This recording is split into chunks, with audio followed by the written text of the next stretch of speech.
সালামু আলাইকুম।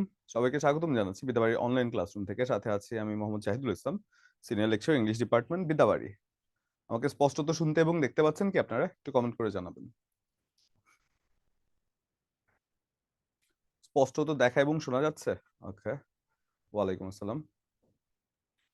Very good. আচ্ছা, স্পষ্টত দেখতে এবং শুনতে পাচ্ছি। তো সেক্ষেত্রে আজকে আমাদের যে লেকচারের পার্ট আদাব। ওকে, তো সেক্ষেত্রে আজকে আমাদের যে লেকচারের পার্ট সেটা কিন্তু আপনার দুটো জায়গা আমরা কাভার করব। আপনার টপিক হিসেবে আপনাদের হয় প্রিপোজিশন, কিন্তু আমার মনে আছে যে আমি লাস্ট ক্লাসে যখন পড়াচ্ছিলাম তখন আমরা সেন্টেন্সের শুধু অর্থগতভাবে সেন্টেন্সটুকু পড়েছি। যে অর্থ অনুসারে সেন্টেন্স হয় 5 প্রকার: assertive, interrogative, objective, imperative, exclamatory sentence. এই যে 5টি প্রকারভেদ এতটুকু আমরা পড়েছিলাম লাস্ট ক্লাসে। তো এরপরে আমাদের সময়ের স্বল্পতা ছিল, যেহেতু আরেকটা ক্লাস আমাদের আপনার মানে কি বলে যে ওই যে আপনার নেটওয়ার্কের প্রবলেম ছিল বা সামথিং ওয়াজ হ্যাপেনিং, তো সেক্ষেত্রে আমরা ওই ক্লাসটি করতে পারিনি। তো দুটো জিনিস আমরা একসাথে কাভার করেছিলাম। তো আজকের ক্লাসে ওই যে বাকি যে জায়গাটুকু আছে ততটুকু কাভার করব, এবং পাশাপাশি আপনাদের প্রিপোজিশন আজকের ক্লাসে আমি চেষ্টা করব কাভার করব, মানে কাভার করার চেষ্টা করব। এবং যেহেতু মাঝখানে একটা নামাজের বিরতি আছে, আমাদের টাইমটাকে একটু মানে ফ্রুটফুল ভাবে ইউটিলাইজ করতে হবে। হাত তুলে রেখেছেন, আনমিউট করে দেন। তো আসসালামু আলাইকুম স্যার। ওয়ালাইকুম আসসালাম। জান্নাত, কেমন আছেন? আলহামদুলিল্লাহ স্যার, আপনি ভালো আছেন? জি, আছি আলহামদুলিল্লাহ, ভালো। বলুন।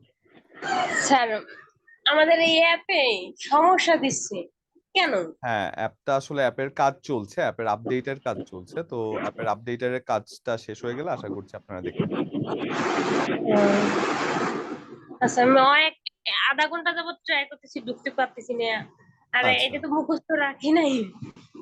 আচ্ছা, এটা তো জুম অ্যাড্রেসে মনে হয় আপনার জুমে সমস্যা হচ্ছে, অ্যাপে না তাহলে। না না, ওই অ্যাপে না ঢুকলে তো আমি জুমের যে পাসওয়ার্ড বা ওইটা তো আমি আর পাবো না, বুঝলেন নি? আচ্ছা আচ্ছা, ও মানে অ্যাপেই ঢুকতে পারছেন না, সেটাই সমস্যা হচ্ছিল, তাই তো? হ্যাঁ হ্যাঁ। ও আচ্ছা আচ্ছা, হ্যাঁ, অ্যাপের একটু কাজ চলছে, সেজন্য হয়তো একটু দেরি হয়েছে। আমি আহ 1 ঘন্টা যাবত ট্রাই না, অ্যাপ করতেছি, ঠিক মাত্র আছে। মনে ওই হয় যে 5 আপনার মিনিট আগে একজন ঢুকছে। তো বলছেন, আলী হোসেন তো বলছেন অ্যাপ ঠিক আছে, কোনো প্রবলেম চলছিল। না আচ্ছা, স্যার, আমি এখন অ্যাপ আধা ঠিক আছে। ঘন্টা 5:30টাতে তো অনেকবার ট্রাই করতেছি, ফোন 2-3 বার রিয়াজটা মারছি। জি জি। আহ মানে অ্যাপটা আশা করছি ঠিক হয়ে গিয়েছে, এতক্ষণে আপনারা দেখতে পাবেন। হ্যাঁ, তো ঠিক আছে, আমরা ক্লাসে চলে যাই। হ্যাঁ, ক্লাসের লিংক দেয়া আছে, টেলিগ্রামে নাকি লিংক দেয়া আছে, সেক্ষেত্রে আপনার টেলিগ্রামের লিংকটা একটু দেখে নেবেন। হ্যাঁ, টেলিগ্রামেও আপনাদের লিংকটা দেয়া হয়। ঠিক আছে, আমরা ক্লাসে চলে যাই। যেহেতু আজকে আমাদের মধ্যে দিয়ে একটা নামাজের বিরতিতে যেতে হবে, আমি চাচ্ছি আজকে আপনার দুটো টপিক কভার করতে। সেক্ষেত্রে আমরা সেন্টেন্সের ব্যাপারে দেখেছিলাম যে সেন্টেন্স অর্থগতভাবে হচ্ছে 2 প্রকার, কিন্তু গঠনগতভাবে যদি আপনি বলেন, আসলে আমাদের রুমটা চেঞ্জ হয়েছে, আজকে একটা নতুন রুমে আমি ক্লাস করাচ্ছি, এই জন্য একটু ঝামেলা হয়ে যাচ্ছে।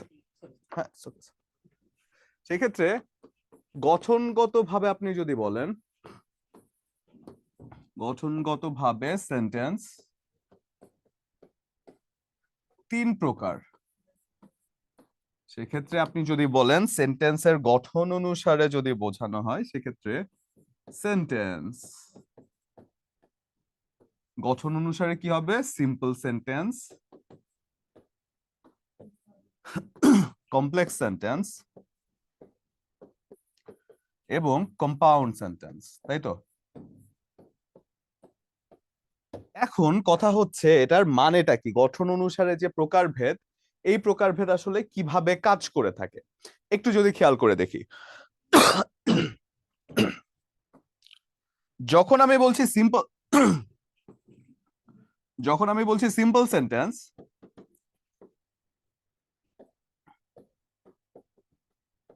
সিম্পল সেন্টেন্স কি? সাধারণত সিম্পল সেন্টেন্সকে বলা হয় সরল বাক্য। সরল বাক্য কি? যেটার মধ্যে কোনো প্যাচ নাই। ফর এক্সাম্পল বলছেন যে আমি ভাত খাই, আমি স্কুলে যাই, আমি কলেজে যাই, আমি কথা বলি, আমি ক্লাস করি, আমি পড়ালেখা করি, যাই বলছেন না কেন সরল বাক্য, এর মধ্যে কোনো প্যাচ নাই, অর্থাৎ সোজা সাপটা কথা বলবে। মানে সরল বাংলায় যদি আমরা বলি, সোজা সাপটা কথা বলবে। সেক্ষেত্রে যদি আমাদের সিম্পল সেন্টেন্স চিনতে হয়, সেক্ষেত্রে একটা জায়গা আছে, আপনি সিম্পল সেন্টেন্স সাবজেক্ট এবং ফাইনিট ভার্ব ধরেই চিনতে পারেন। সেক্ষেত্রে যদি আপনি বলেন যে যে সেন্টেন্সে একটি মাত্র সাবজেক্ট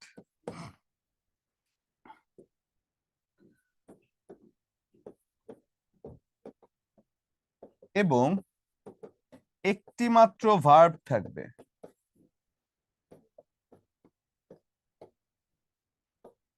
সেটি simple sentence.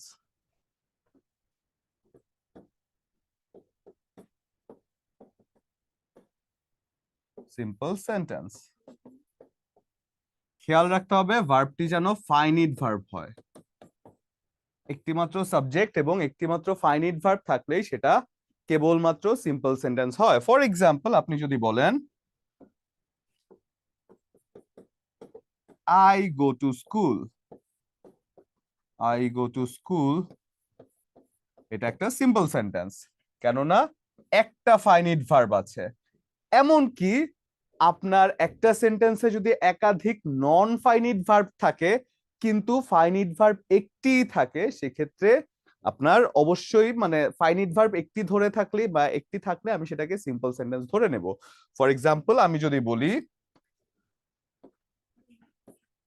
I want to go to market, এই যে টু গো, এটা যে নন ফাইনিট ভার্ব, এটাকে আমরা জানি না, ক্লাসে শিখেছিলাম টু গো যে নন ফাইনিট ভার্ব শিখেছিলাম। একটু কমেন্ট করবেন তো।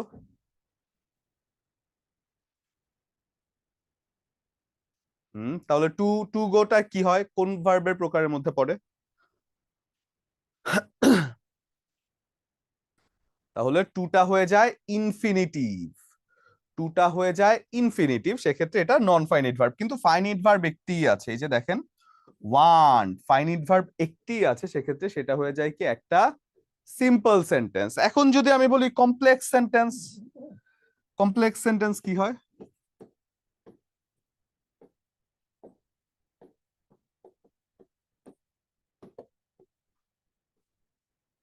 কমপ্লেক্স সেন্টেন্স কি? জটিল বাক্য। জটিল বাক্য কি? একটা সেন্টেন্স আরেকটা সেন্টেন্সের উপরে নির্ভরশীল থাকবে এমন দুটো সেন্টেন্সকে একসাথে যুক্ত করা হবে। ফর এক্সাম্পল, আপনাকে যদি বলা হয় যে, ধরেন আপনি বলছেন যে তুমি আসলে আমি ক্লাস করব, বা তুমি বাসায় যখন আসছো তারপরে আমি ধরেন যে বাইরে যাব, এমন একটা কথা। বা আপনি যখন বলছেন যে আমি ভাত খেলে তুমি ঘুমাবে, এরকম একটা কথা, মানে একটা কাজের সাথে আরেকটা ডিপেন্ডেন্ট। যে আপনি জিরান পার্টিসিপল ইনফিনিটিভের ক্লাস তো শেষ হয়েছে, জিরান পার্টিসিপল ইনফিনিটিভ আপনি তাহলে মাঝখানের ক্লাসটা করেননি, আমি মাঝখান দিয়ে আপনাদের যে লাস্ট ক্লাস ছিল ওইখানে জিরান পার্টিসিপল ইনফিনিটিভ আমি দেখিয়ে ফেলেছিলাম।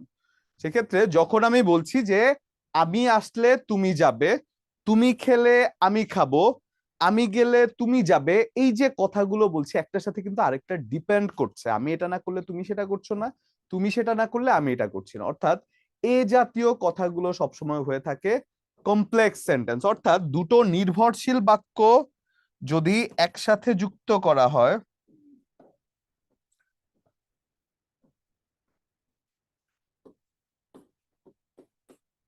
দুটো নির্ভরশীল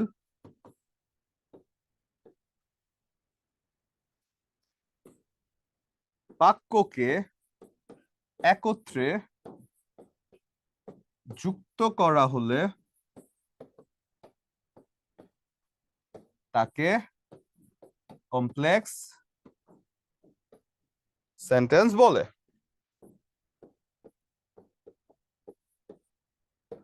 অর্থাৎ এখানে একটির সাথে আরেকটি নির্ভর করবে, একটির উপরে আরেকটি নির্ভর করেই কাজটি করবে। ফর এক্সাম্পল, আপনি যদি বলেন if you come I will go, এই যে কথাটা, সেটা কিন্তু একটার সাথে আরেকটা ডিপেন্ড করছে। আবার আপনি যদি বলেন I know the person who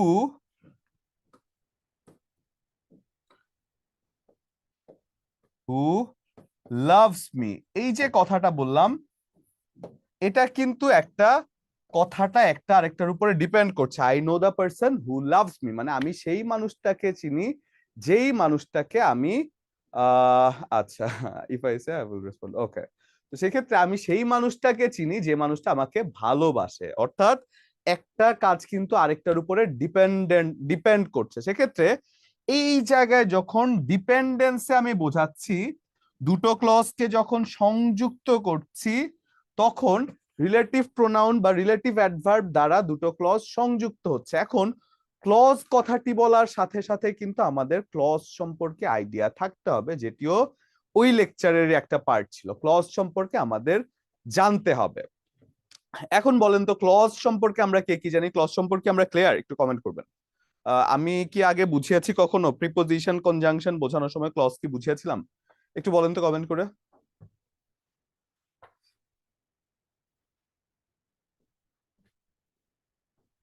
very good.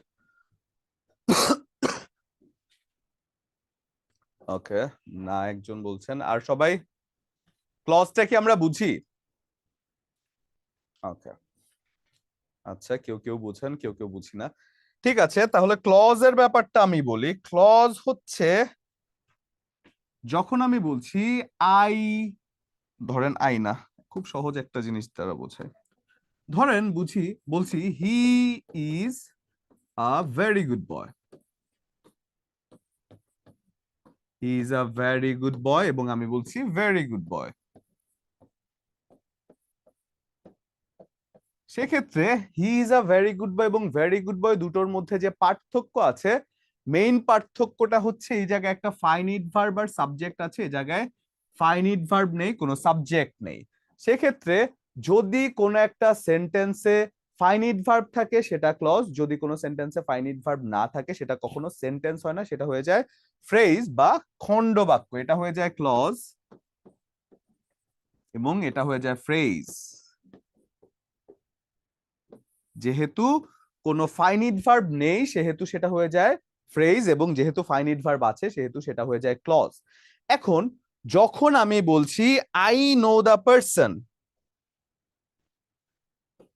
I know the person who loves me, এই যে রিলেটিভ প্রোনাউন, এটা কি দুটো ক্লজকে যুক্ত করেছে নাকি দুটো ফ্রেজকে যুক্ত করেছে? একটু বলুন তো এবার আমাকে। I know the person who loves me, এক্ষেত্রে এটা কি দুটো ক্লজকে সংযুক্ত করেছে না দুটো ফ্রেজকে যুক্ত যুক্ত করেছে?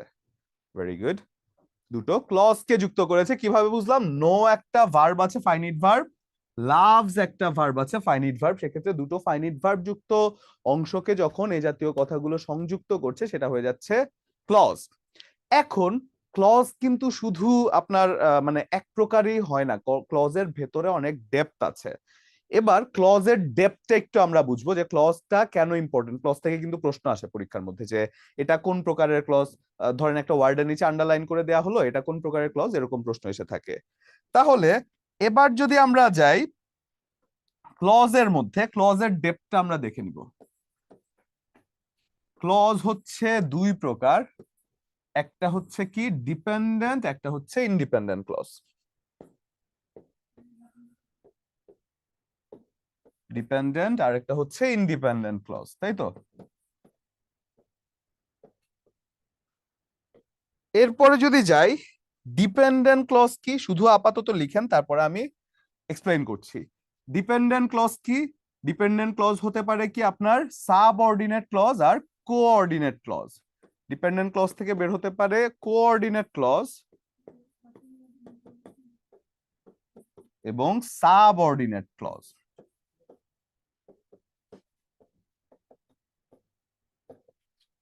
ক্লজ এবং সাবঅর্ডিনেট ক্লজ থেকে আরো কয়েকটা ক্লজ বেরোয় যেগুলো চাকরির পরীক্ষায় এসে থাকে বেশি বেশি করে।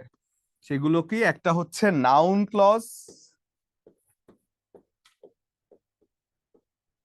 একটা হচ্ছে কি অ্যাডজেক্টিভ ক্লজ, একটা হচ্ছে কি অ্যাডভার্বিয়াল ক্লজ, তাই তো?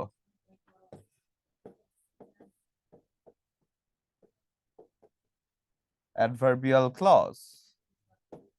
সেক্ষেত্রে এই জায়গায় হচ্ছে পড়ার জায়গা যে ওকে 5 মিনিট আচ্ছা, আচ্ছা ঠিক আছে, আমি চেষ্টা করছি। সেক্ষেত্রে যখন আমি বলছি যে ক্লজ হচ্ছে তিন প্রকার, একটা হচ্ছে নাউন ক্লজ, একটা হচ্ছে অ্যাডজেক্টিভ ক্লজ, একটা হচ্ছে অ্যাডভার্বিয়াল ক্লজ, এবং তার উপরে যখন দেখেছি dependent clause, independent clause.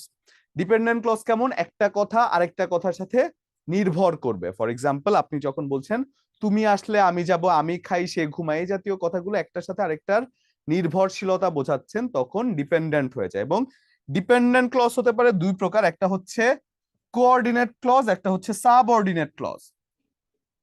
Sub মানে নিশ্চয়ই আমরা বুঝতে পারছি, সাব মানে কি? যে অন্তর্ভুক্ত কোনো কিছু। সাব মানে হচ্ছে কি ডিপেন্ডেন্টেরও ডিপেন্ডেন্ট, অর্থাৎ যখন আপনি একটা ধরেন সাবঅর্ডিনেট আর কোঅর্ডিনেটটা আমাদের একটু ডিটেইলে গিয়ে বুঝতে হবে। এখানে যদি আমরা বলি সাবঅর্ডিনেট ক্লজ,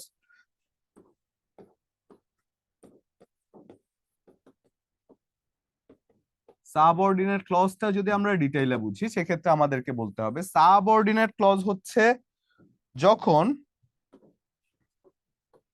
যে ক্লজটি প্রিন্সিপাল ক্লজের উপরে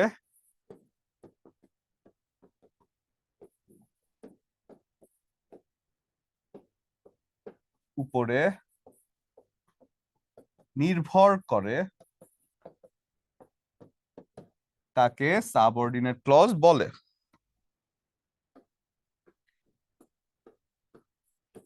সাবঅর্ডিনেট ক্লজ বলে।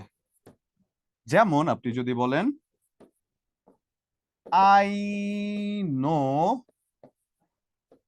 ওয়্যার হি লিভস,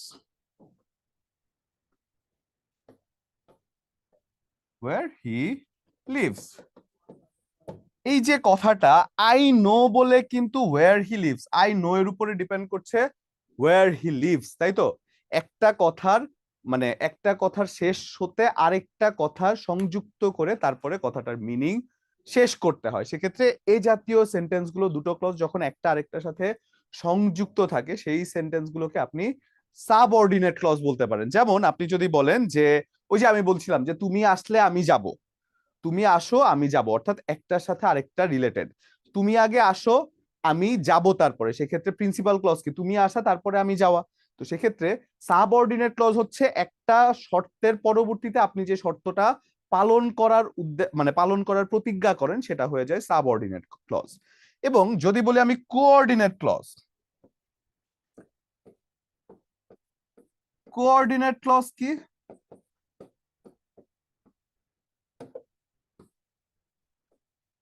যখন দুটো স্বাধীন ক্লজ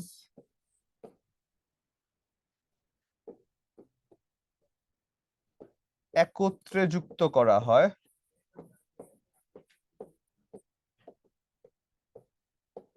তাকে কোঅর্ডিনেট ক্লজ বলে।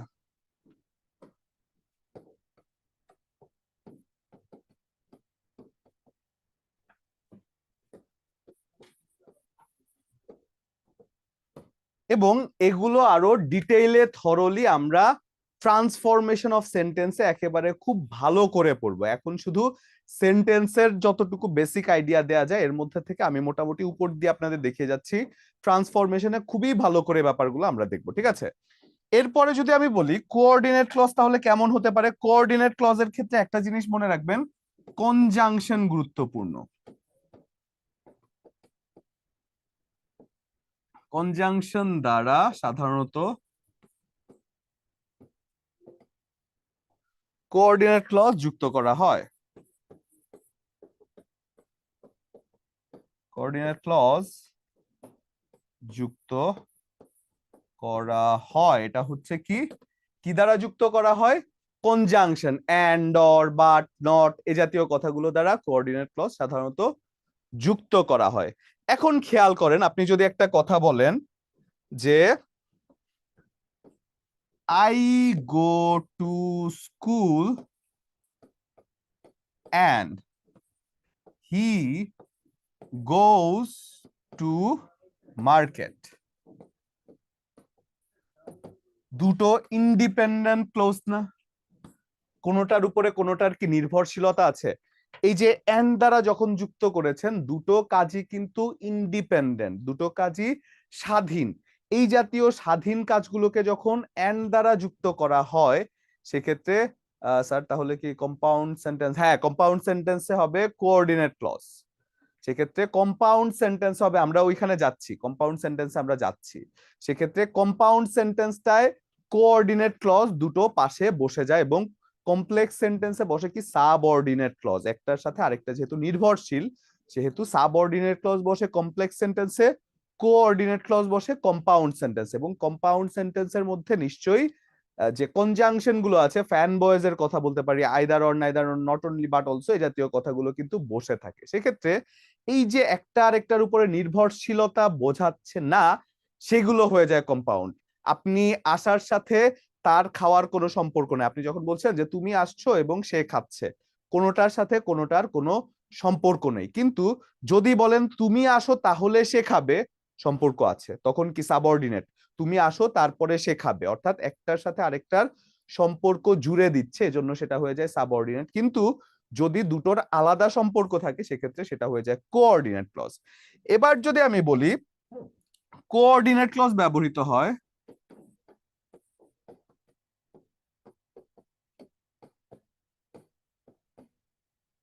কোঅর্ডিনেট ক্লজ ব্যবহৃত হয় কম্পাউন্ড সেন্টেন্সে,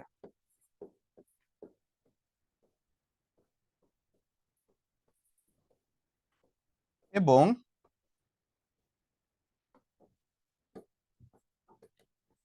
সাবঅর্ডিনেট ক্লজ ব্যবহৃত হয়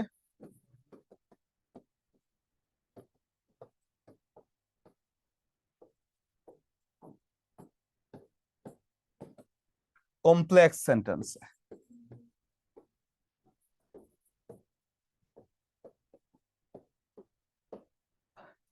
এই কোঅর্ডিনেট সাবঅর্ডিনেট ব্যাপারগুলো কি আমরা ক্লিয়ার? ক্লজের ব্যাপারগুলো কি আমরা ক্লিয়ার? এরপরে আরো ভেতরে যাব আমরা।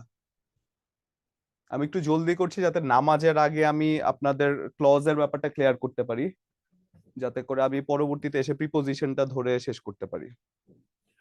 ক্লজের ব্যাপারটা তো আমাদের ক্লিয়ার না, যে দুটো নির্ভরশীল থাকলে সাবঅর্ডিনেট থাকবে, নির্ভরশীলতা না বোঝালে কোঅর্ডিনেট থাকবে, তাই তো? ক্লিয়ার? Very good. সেক্ষেত্রে যদি আমি বলি এখন আরো কয়েকটা যে সাবঅর্ডিনেট ক্লজ আছে এর মধ্যে কয়েকটা প্রকারভেদ আছে, সেই প্রকারভেদ গুলো কি? এটা তো আমাদের লেখা হয়েছে, লেখা হয়েছিল কি? আমি তো খেয়াল করিনি আপনাদের লেখা হয়েছে কিনা। লেখা হয়েছিল কি? ওকে।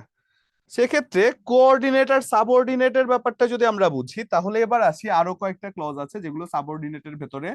একটা হচ্ছে নাউন ক্লজ, একটা হচ্ছে অ্যাডজেক্টিভ ক্লজ, একটা হচ্ছে অ্যাডভার্বিয়াল ক্লজ।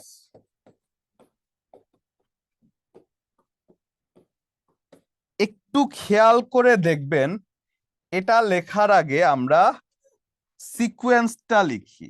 আমরা প্রথমে নাউন প্রোনাউন যখন পড়ি প্রথমে বলি নাউন, এটা একটা টেকনিক আছে এখানে। তারপরে পড়ি কি প্রোনাউন,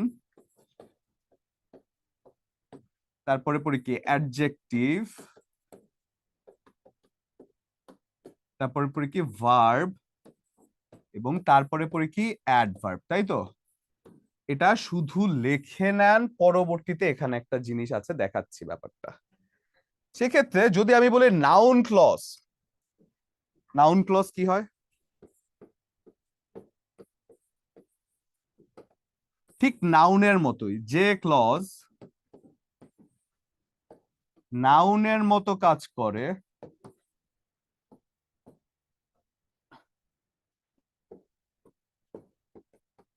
তাকে নাউন ক্লজ বলে।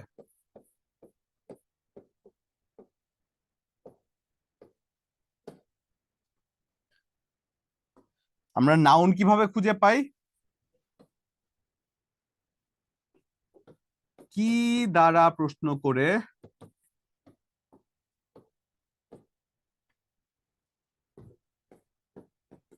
নাউন ক্লজ পাওয়া সম্ভব?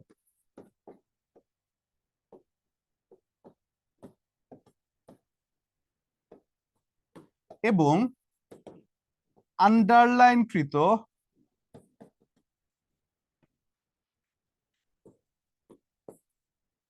সেন্টেন্সের অংশটুকু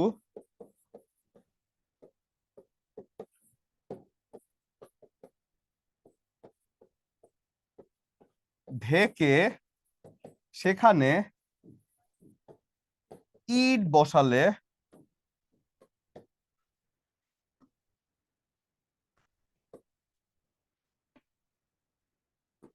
বসালে যদি সেন্টেন্সের অর্থ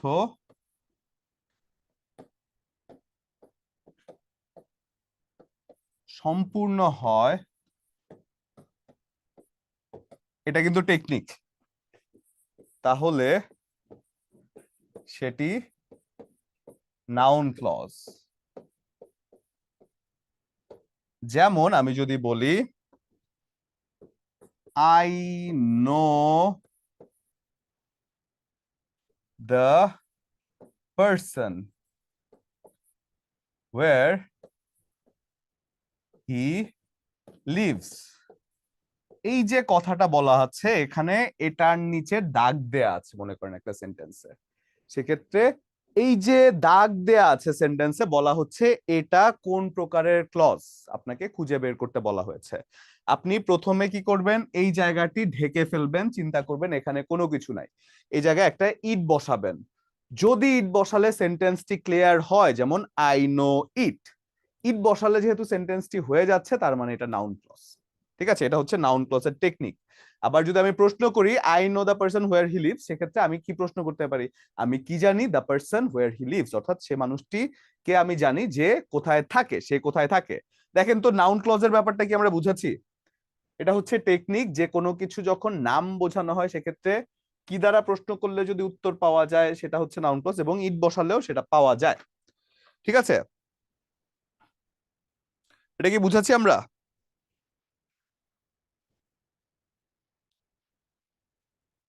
ভেরি গুড, পানির মতো ক্লিয়ার। এবার যদি আমি বলি অ্যাডজেক্টিভ ক্লজ, এটা কি লিখেছিলাম আমরা আজান করে দে,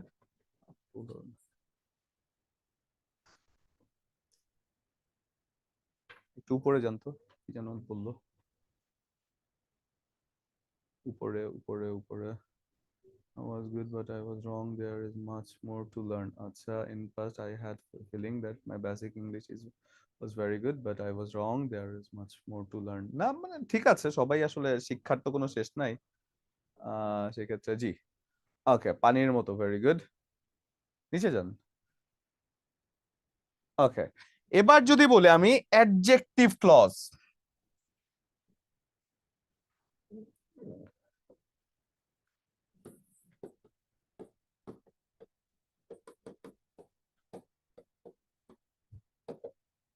যে ক্লজ অ্যাডজেক্টিভের মতো কাজ করে,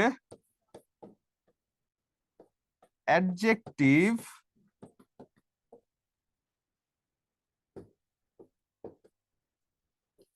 মতো কাজ করে এবং কেমন দ্বারা প্রশ্ন করলে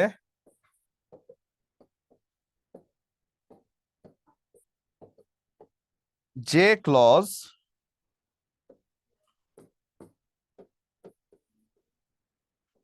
উত্তর প্রদান করে সেটাই অ্যাডজেক্টিভ ক্লজ।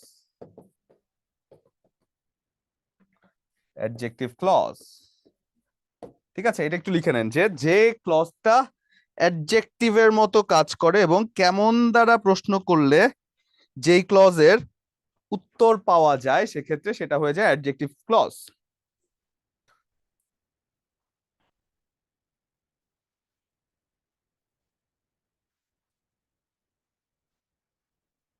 এবার দেখেন আমি যদি বলি এক্সাম্পলে যাই,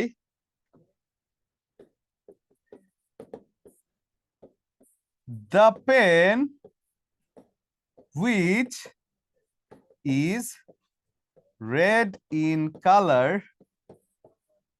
is mine। সেক্ষেত্রে দেখেন যখন আমি বলছি দা পেন হুইচ ইন কালার, সেক্ষেত্রে সেটা হয়ে যায় which is red in colour, সেক্ষেত্রে সেটা হয়ে যায় কি অ্যাডজেক্টিভ ক্লজ। এই জায়গায় এখন মজার একটা জিনিস দেখাচ্ছি, কি দেখাচ্ছি? প্রথমে আপনারা কি লিখেছেন? একবারে প্রথমে বলেছিলাম যে একটা সিকোয়েন্স লিখে রাখেন, noun, pronoun, adjective, verb, adverb, preposition, conjunction. এই প্রোনাউনটা বাদ দেন, প্রোনাউন যেহেতু ক্লজ না, সেক্ষেত্রে এই জায়গাটা শুধু আপনি খেয়াল করে, ক্লজ অনেক সময় 95% ক্ষেত্রে শুধু এই জায়গাটা খেয়াল করে অনেক সময় ক্লজ চিহ্নিত করে ফেলতে পারবেন। কিভাবে? নাউনের পরে যদি কোনো একটা ওয়ার্ড আন্ডারলাইন করা থাকে, ধরেন আন্ডারলাইনের পূর্বে আপনি একটা নাউন দেখছেন, এর পরের যে দাগটি থাকে সেটা হয়ে যায় অ্যাডজেক্টিভ ক্লজ। নর্মালি 100% ক্ষেত্রে না, তবে মোটামুটি বেশ ভালো ক্ষেত্রেই হয়ে যায়। আচ্ছা, আজান হচ্ছে না, আহ আসলে এটা আপনার নামাজটা পড়ে আসেন, নামাজটা পড়ে আসেন, ঠিক 45-এর মধ্যে চলে আসবেন। নামাজটা পড়ে ঠিক 45-এর মধ্যে চলে আসবেন। খুবই ক্রুশাল একটা জায়গায় আমরা আছি, তাড়াতাড়ি চলে আসবেন। ঠিক 45, হ্যাঁ, ঠিক 45, ব্রেক দেন।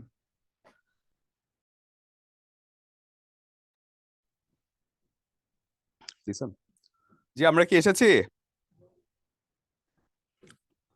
দেখতে পাচ্ছেন আমাকে?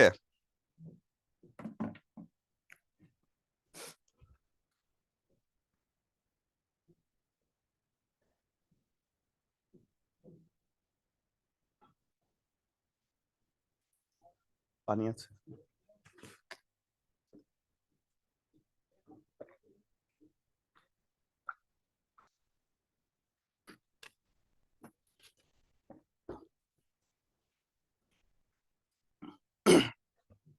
ওকে, তো আমরা ছিলাম কি, নাউন ক্লজে ইট বসিয়ে নাউন ক্লজের কাজটা আমরা খুঁজে বের করতে পারি।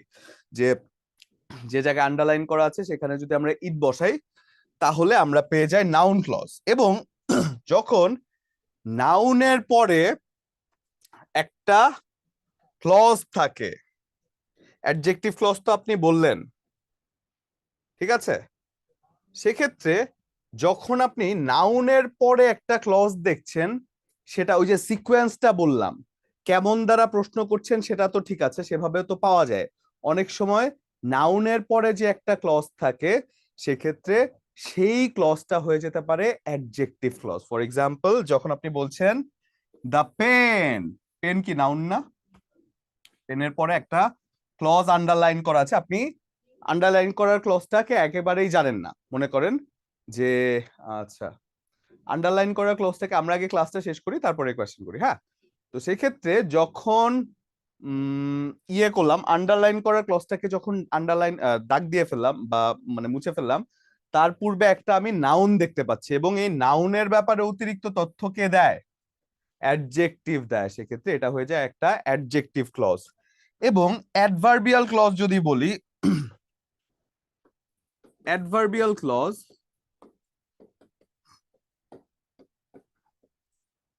অ্যাডভার্বিয়াল ক্লজ হচ্ছে যে ক্লজ অ্যাডভার্ব এর মতো কাজ করে,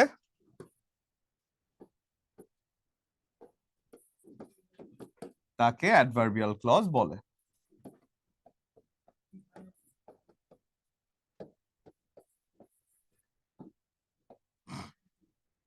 অ্যাডভার্বিয়াল ক্লজ তাহলে বের করতে কি কি আমার প্রশ্ন করতে হবে? অ্যাডভার্বিয়াল ক্লজ খুঁজে বের করতে আমাদের কোথায়, কখন, কেন, কিভাবে দ্বারা প্রশ্ন করতে হয়। কোথায়, কখন, কেন এবং কিভাবে দ্বারা প্রশ্ন করতে হয়, তাই তো? কিভাবে দ্বারা প্রশ্ন করতে হয়,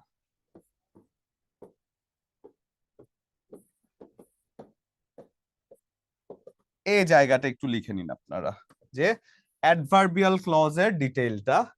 এরপর আমরা এক্সাম্পল দেখবো, ঠিক আছে? যে ক্লজ অ্যাডভার্বের মতো কাজ করে সেই ক্লজটিকে বলা হয় অ্যাডভার্বিয়াল ক্লজ, এবং কোথায়, কখন, কেন, কিভাবে দ্বারা যদি প্রশ্ন করা হয় সেক্ষেত্রে সেটা অ্যাডভার্বিয়াল ক্লজ বলে, ঠিক আছে?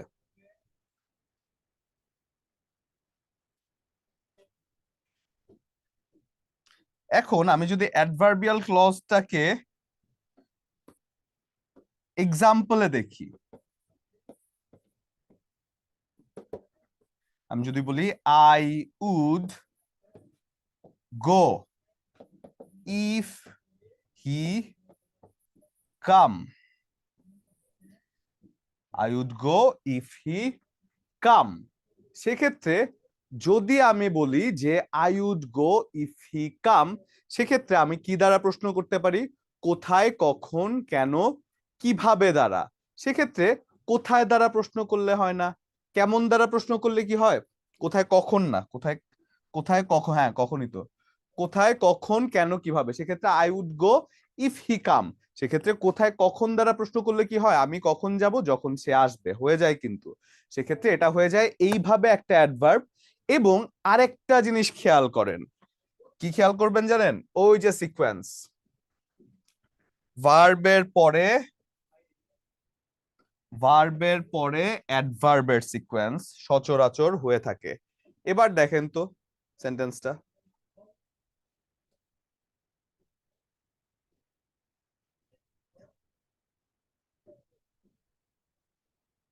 এবার দেখেন I would go if he come. সেক্ষেত্রে এই যে গো, গো এর ব্যাপারে তথ্য দিচ্ছে, সেক্ষেত্রে এটা হয়ে যাচ্ছে একটা কি, এটা হচ্ছে অ্যাডভার্ব। কেননা ভার্বের ব্যাপারে তথ্য দিচ্ছে, ভার্বকে মডিফাই করছে। ভার্ব একটা পূর্বে আছে, অর্থাৎ এই সিকোয়েন্স ধরে ধরে আমরা এই অ্যাডভার্বিয়াল ক্লজ, অ্যাডজেক্টিভ ক্লজ এবং নাউন ক্লজ ধরতে পারি। এবং সামারি হচ্ছে কি, মোরাল অফ দা স্টোরি হচ্ছে, আমরা এতক্ষণ যা যা পড়লাম সেক্ষেত্রে প্রথমে হচ্ছে কোন একটা নাউন ক্লজ হচ্ছে নাউনের মতো কাজ করে। আমরা যদি সেন্টেন্সকে কি দ্বারা প্রশ্ন করি, উত্তরে যে ওয়ার্ডটি পাওয়া যায় সেটা নাউন ক্লজ। এবং নাউন ক্লজকে যদি সেন্টেন্স থেকে বের করতে যাওয়া হয়, আন্ডারলাইনকৃত অংশে আমরা হাত দিয়ে ঢেকে ফেলবো, যদি ইট বসালে সেন্টেন্সটি হয়ে যায়, সেটা হয়ে যায় নাউন ক্লজ। অ্যাডজেক্টিভ ক্লজ কি হবে? অ্যাডজেক্টিভ ক্লজকে আমরা প্রশ্ন করব কি, কেমন দ্বারা, এবং অবশ্যই খুঁজবো তার পূর্বে একটা, যে আন্ডারলাইন করা ওয়ার্ডটা আছে তার পূর্বে একটা নাউন আছে কিনা। কেননা নাউন থাকলে তারপরে যদি নাউনকে মডিফাই করা হয়, সেটা কেবলমাত্র অ্যাডজেক্টিভেরই কাজ। এবং অ্যাডভার্বিয়াল ক্লজ কি, আমরা প্রশ্ন করব কোথায়, কখন, কেন, কিভাবে দ্বারা প্রশ্ন করব। এবং যখন অ্যাডভার্বিয়াল ক্লজ আমরা দেখতে পাবো, তখন তার আগে নিশ্চয়ই একটা ভার্ব থাকা উচিত, কেননা ভার্বের ব্যাপারে অতিরিক্ত তথ্য দেয় অ্যাডভার্ব। ঠিক আছে, এই ব্যাপারটা একটু সহজ করে দেখানোর চেষ্টা করলাম। এবার আমরা আজকের ক্লাসের টপিকে চলে যাই, প্রিপোজিশন। এটা কি আমাদের হয়েছে? আর এই লেকচার থেকে আরো একটা গুরুত্বপূর্ণ জায়গা আছে, যেটা হচ্ছে বিভিন্ন আপনার প্যারাগ্রাফের যে বিভিন্ন পার্ট আছে, লেটারের যে বিভিন্ন পার্ট আছে, তারপরে অ্যাপ্লিকেশনের যে বিভিন্ন পার্ট আছে, এই জায়গাগুলো আপনাদের লেকচার শিটে যতটুকু আছে জাস্ট একবার রিডিং করে যাবেন। এই জায়গা থেকে মাঝে মধ্যে একটা প্রশ্ন আসে, জাস্ট কয়েকটা লাইন। প্যারাগ্রাফ কয়টা আইডিয়ার উপরে? একটা আইডিয়ার উপরে। কি বলে যে অ্যাপ্লিকেশনের সব থেকে গুরুত্বপূর্ণ কি, টপিক, সেন্টেন্স, এই জাতীয় যে মানে কয়েকটা তথ্য আপনাদের লেকচার শিটে সুন্দর করে আছে, সেটা জাস্ট দেখে গেলেই হবে। ঠিক আছে, তাহলে আমরা মোটামুটি সেন্টেন্সটাকে কভার করে এসেছি। এবার সব থেকে ইন্টারেস্টিং একটা জিনিস দেখবো, যেটা একটু ইউনিক ভাবে আমরা আজকে পড়ার চেষ্টা করব, সেটা হচ্ছে প্রিপোজিশন। প্রিপোজিশন আর অ্যাপ্রোপ্রিয়েট প্রিপোজিশন কিন্তু আলাদা জিনিস। ও, কম্পাউন্ড সেন্টেন্স, ভেরি গুড, আমাকে তো মনে করিয়ে দিয়েছেন। আচ্ছা, compound sentence, compound sentence, compound sentence হচ্ছে কি, যে সেন্টেন্স দুটো স্বাধীন এবং নিরপেক্ষ ও কোঅর্ডিনেট কনজাংশন দ্বারা যুক্ত হয়,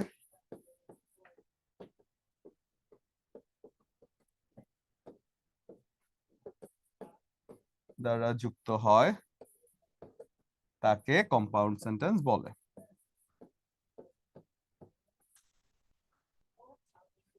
তাকে কম্পাউন্ড সেন্টেন্স বলে। এক্সাম্পলে যদি আমরা বলি, I go to market and he goes to school, কোনোটার সাথে কোনোটার সম্পর্ক নাই, তাই তো? হুম, না না, ইংলিশ লেকচার শিটটা আমার করা হয়নি স্যার। ইংলিশ লেকচার শিট আমার করা হলে হয়তো না, আমার করা হয়নি আর কি। হ্যাঁ, ওকে। এটা যদি আমাদের হয়ে থাকে, এবার আমরা প্রিপোজিশনে যাব। প্রিপোজিশন আমরা খুব সহজ ভাবে দেখব, দুনিয়ার সব থেকে সহজ উপায়ে প্রিপোজিশন আজকে শিখবেন। প্রিপোজিশন যদি বোরিং লাগে কারো, আজকে দেখবেন একটুও বোরিং লাগবে না। এখন বলছি, there is a difference between preposition and appropriate preposition. Appropriate preposition পুরোটাই হচ্ছে মেমোরাইজেশনের জায়গা, ওই জায়গাটা অনেকটাই মেমোরাইজ করে, মানে আসলে প্র্যাকটিস করা ছাড়া অ্যাপ্রোপ্রিয়েট প্রিপোজিশন পারা যায় না। যেমন আপনার indulge in, made of, made for, made from, তারপরে কি যে ডাইড এর সাথে যে কতগুলো আছে, তারপরে আপনার কি আছে যে কি বলে যে আপনার অ্যাবাইড বাই, তারপরে কি টেক আফটার, তারপরে কি ফিল লাইক, এই জাতীয় কথাগুলো যে কোন ওয়ার্ডের পরে কোন অ্যাপ্রোপ্রিয়েট প্রিপোজিশন হয়, সেটা পুরোটাই মোটামুটি মুখস্থ করার জায়গা। কিন্তু ন্যাচারাল যে সাধারণ প্রিপোজিশন আছে, সেই প্রিপোজিশন কিন্তু মুখস্থ না করলেও পারা যায়। সেই প্রিপোজিশন একটু আইডিয়া করে আপনি যদি একটু গুছিয়ে পড়তে পারেন, আপনার কাছে প্রিপোজিশন খুব সহজ হয়ে যায়। আসেন আজকে দেখি প্রিপোজিশনের কাজ। প্রিপোজিশনের যখন আমরা শাব্দিক অর্থ বলছি, প্রি মানে কি পূর্বে, তাই তো? এবং পজিশন মানে কি স্থান। প্রিপোজিশন তাহলে কি হয়? পূর্বের স্থান, তাই তো? তাহলে পূর্বের স্থান যেহেতু বলা হয়েছে, আপনার গরম লাগছে না? এসিটা একবারে কম দেন, একটু ইয়ে করে দেন, জাস্ট আমার গায়ে না লাগলেই হবে। আপনি আরেকটু, হ্যাঁ, আপনি তো ঘেমে যাবেন। আচ্ছা, তো সেক্ষেত্রে সেক্ষেত্রে যখন আমরা প্রিপোজিশনের কথা বলছি, প্রিপোজিশন হচ্ছে কি পূর্বের স্থান। সেক্ষেত্রে যখন আমি বলছি পূর্বের স্থান, নিশ্চয়ই তার পরে এমন কিছু আছে যেটার পূর্বের স্থানের কথা বলা হচ্ছে, তাই তো? নিশ্চয়ই তার পরে এমন কিছু একটা আছে যেটার পূর্বের স্থানের কথা বলা হয়েছে, এবং সেই পরের স্থানটা নাউন বা প্রোনাউনের, যেটা আমরা পার্টস অফ স্পিচের ক্লাসে পড়েছিলাম। মনে আছে আপনাদের? একটু বলেন তো কমেন্ট করে।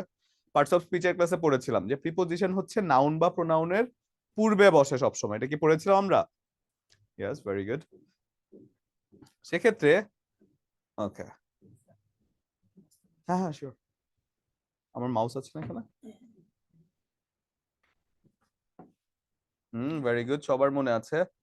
সেক্ষেত্রে প্রিপোজিশন যদি নাউন বা প্রোনাউনের পূর্বে বসে থাকে, তাহলে কনজাংশন কার পূর্বে বসে?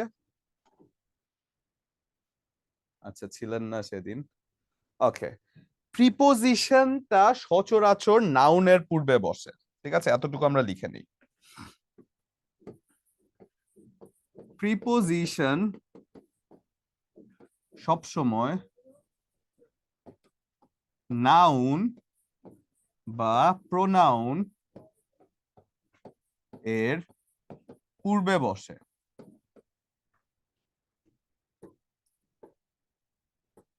এবং সেই নাউন বা প্রোনাউনের সাথে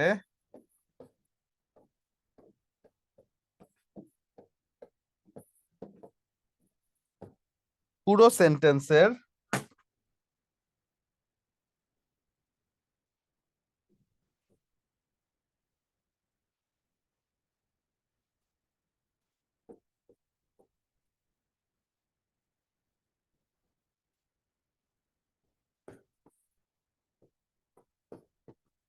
সেন্টেন্সের সম্পর্ক তৈরি করে, তাই তো?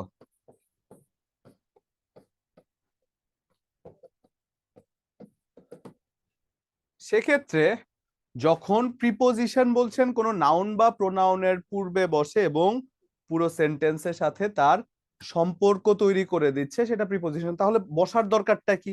প্রিপোজিশন ছাড়া কি সেন্টেন্স হয়? হয়, অবশ্যই হয়। কিন্তু তাহলে প্রিপোজিশন ব্যবহার করা হয় কেন? একটু খেয়াল করে দেখেন প্রিপোজিশন কেন ব্যবহার করা হয়। ফর এক্সাম্পল, আমি যদি বলি আই অ্যাম এ স্টুডেন্ট,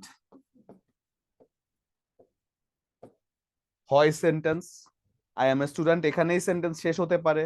আমি যদি আরো কিছু বলি, কি বলতে চাই? কি বলতে পারি?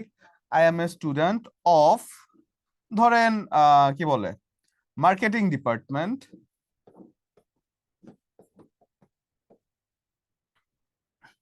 I am a student of marketing department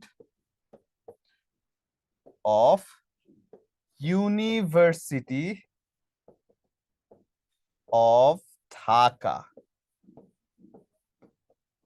university of Dhaka, এই যে অফটা এটা কিন্তু নামের মধ্যেই আছে, ঢাকা ইউনিভার্সিটি বলে কিন্তু তার নাম না, তার নাম হচ্ছে ইউনিভার্সিটি অফ ঢাকা, ঠিক আছে? এখন দেখেন, I M a student of marketing department of university of Dhaka. এই যে অফটা, অফের অর্থ কি হয়? প্রত্যয় জড়িত। অফের অর্থ হচ্ছে র, মানে আমি কি বলে যে মার্কেটিং ডিপার্টমেন্টের একজন ছাত্র ঢাকা বিশ্ববিদ্যালয় এর, অর্থাৎ এই র এর অর্থ বোঝাতে গেলে অফ বসে, এবং যখন অফ বসাচ্ছি তখন কিন্তু সেন্টেন্সকে আমি বাড়াচ্ছি, সংযুক্ত করছি। একটা সেন্টেন্সকে যদি আপনি বাড়াতে চান, আপনার দুটো জিনিস কাজে লাগবে, হয় প্রিপোজিশন নয়তো কনজাংশন, এছাড়া সেন্টেন্স বাড়ানো সম্ভব না। দেখেন, আই এম এ স্টুডেন্ট, এরপরে বলেন মার্কেটিং ডিপার্টমেন্ট, আপনি প্রিপোজিশন ছাড়া দিতে পারবেন না কিন্তু। এরপরে ইউনিভার্সিটি অফ ঢাকা, প্রিপোজিশন ছাড়া দিতে পারবেন না। অর্থাৎ প্রিপোজিশনের কাজ তাহলে কি হয়? তাহলে প্রিপোজিশন সব সময় সেন্টেন্সকে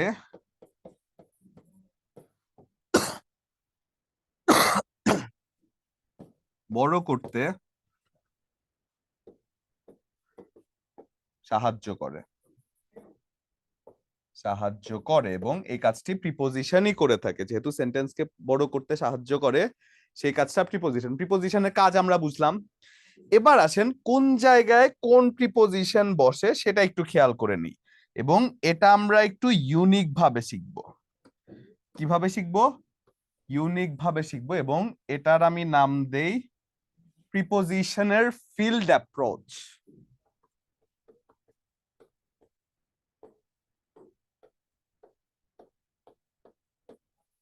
প্রিপোজিশনের ফিল্ড অ্যাপ্রোচ, বা আপনি বাংলায় বলতে পারেন প্রিপোজিশনের মাঠ, প্রিপোজিশন এর মাঠ, এটা বাংলায় বলতে পারেন, ঠিক আছে? এটাকে একটা মাঠ যদি আপনি কল্পনা করেন, বা যে কোনো একটা কিছু, মানে একটা শেপ আপনি কল্পনা করছেন, শেপ কল্পনা করে এটা দিয়ে পুরো প্রিপোজিশন মোটামুটি আমরা আয়ত্তে আনার চেষ্টা করব। দেখি একটু প্রিপোজিশনের মাঠের মধ্যে কি হয়। বলা হয় যে কোনো কিছুর উপরে একটা কিছু থাকলে কি বসে? অন। লেগে থাকলে কোনো কিছু একটার সাথে আরেকটা, সেক্ষেত্রে অন বসে, তাই তো?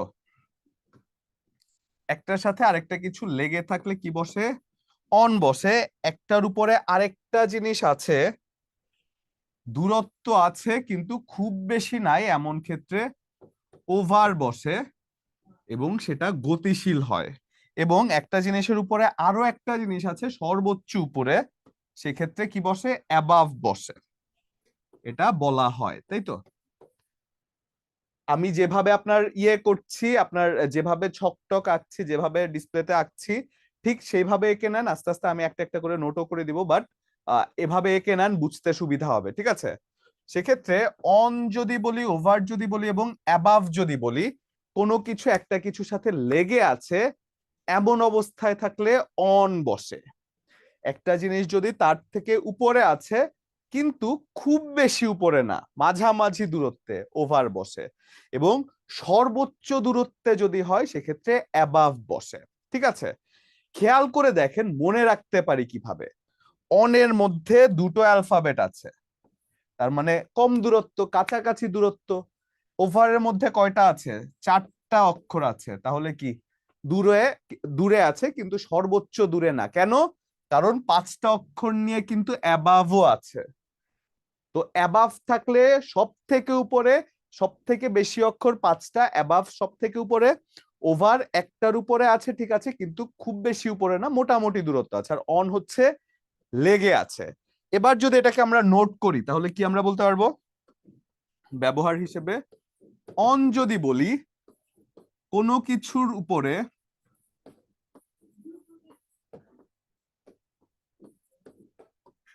একটি বইটি কিছু আছে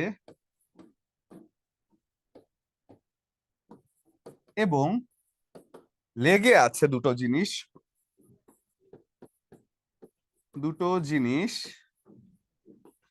লেগে আছে এমন বোঝালে সেক্ষেত্রে অন প্রিপোজিশন বসে। অন প্রিপোজিশন বসে। যেমন আমি যদি বলি the book is on the table, on the table, সেক্ষেত্রে বইটি কিন্তু টেবিলের সাথে লেগে আছে এমন বোঝাচ্ছে যে লেগে আছে। বইটি ধরেন টেবিলের উপরে লেগে আছে, বইটি টেবিলের সাথে লেগে আছে। আপনি ধরেন খাটের উপরে শুয়ে আছেন, উপরে আছেন কিন্তু লেগে আছেন, এক্ষেত্রে কম ডিস্টেন্স যেহেতু সেজন্য অন হয়েছে। যদি বেশি ডিস্টেন্স থাকে সেক্ষেত্রে সে জায়গার মধ্যে ওভার হয়ে যায়। যদি সর্বোচ্চ ডিস্টেন্স থাকে সেক্ষেত্রে সে জায়গায় অ্যাবাভ হয়ে যায়। তাহলে যদি ওভারের বেলায় বলি, ওভার কি বলতে পারি? একটি জিনিসের উপরে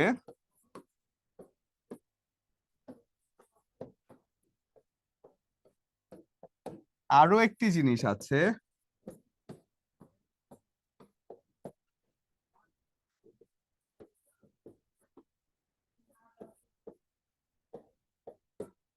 তাদের মধ্যে দূরত্ব আছে,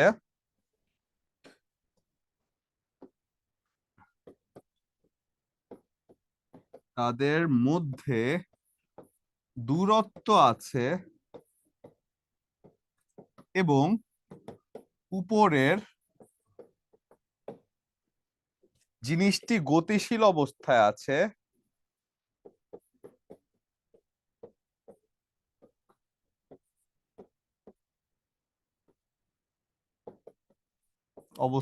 আছে, এমন বোঝালে preposition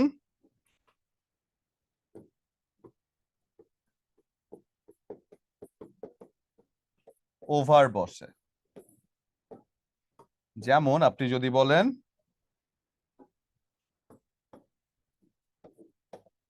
the bird is over our head,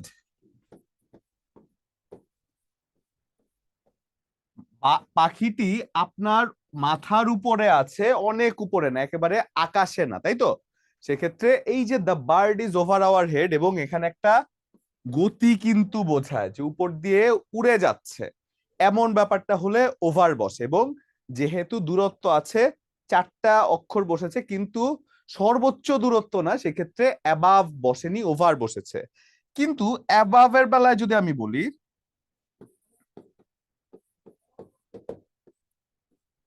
দুটি জিনিসের মধ্যে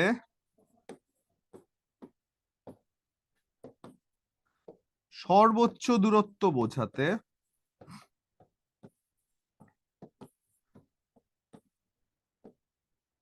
অ্যাবাভ বসবে।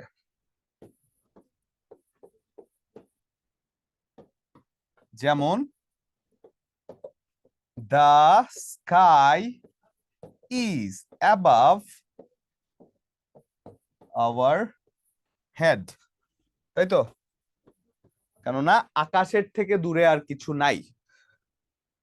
এবার গেল আমাদের অন, ওভার এবং অ্যাবাভ এর ঝামেলা ক্লিয়ার হয়েছে কিনা বলেন তো? অন, ওভার, অ্যাবাভ, এটা নিয়ে আপনি কি হবে? সিলিং ফ্যান হবে ওভার, কারণ খুব দূরে না, এটা মোটামুটি দূরে, কিন্তু সর্বোচ্চ দূরে থাকলে সেটা হয়ে যেত কি অ্যাবাভ, তাই তো? এটা কি ক্লিয়ার? হ্যাঁ, এগুলো ওভার মাই হেড। সর্বোচ্চ দূরত্ব থাকলে সেক্ষেত্রে অ্যাবাভ, সব থেকে বেশি দূরত্ব, সব থেকে বেশি লেখা আছে, তার থেকে কম আছে ওভারে, তার মানে কাছাকাছি দূরত্ব। আপনার মাথার উপরে কোনো কিছু একটা আছে, ছাদ আছে, মাথার উপরে পাখি আছে, ঘুড়ি আছে, এই জাতীয় কথাগুলো। এবং যখন আপনি বলছেন আপনার কি বলে যে একেবারে লেগে আছে কোনো কিছুর সাথে, সেটা হয়ে যায় কি অন বসে, অর্থাৎ the book is on the table, I am sitting on the chair, এই জাতীয় কথাগুলো যখন লেগে আছে তখন অন বসে, তাই তো? এবার যদি দেখি আমরা সেই মাঠে আবার ফিরে যাই, আর কি কি থাকতে পারে? যদি আমি নিচে বলি তাহলে কি বসে? ডাউন, তাই তো? নিচে বোঝালে ডাউন বসে, তাহলে এটা একটু নোট করে নিই যে কোনো কিছু নিচে যদি আরেকটা কিছু বোঝায় সেক্ষেত্রে ডাউন বসে।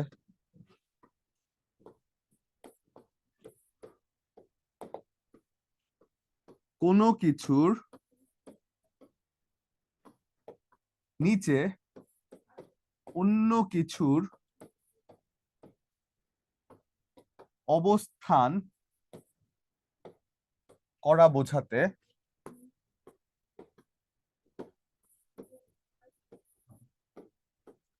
ডাউন বসে। না সরি, ডাউন না, আন্ডার, আন্ডার, ডাউন না, এখানে এখানে ডাউন না, এটা আন্ডার বসবে, আন্ডার বসবে। ডাউন আরেক জায়গা দিয়ে দেখাচ্ছি আমি, আন্ডার বসবে। কোনো কিছু নিচে আরেকটা কিছু থাকলে সেক্ষেত্রে আন্ডার বসে।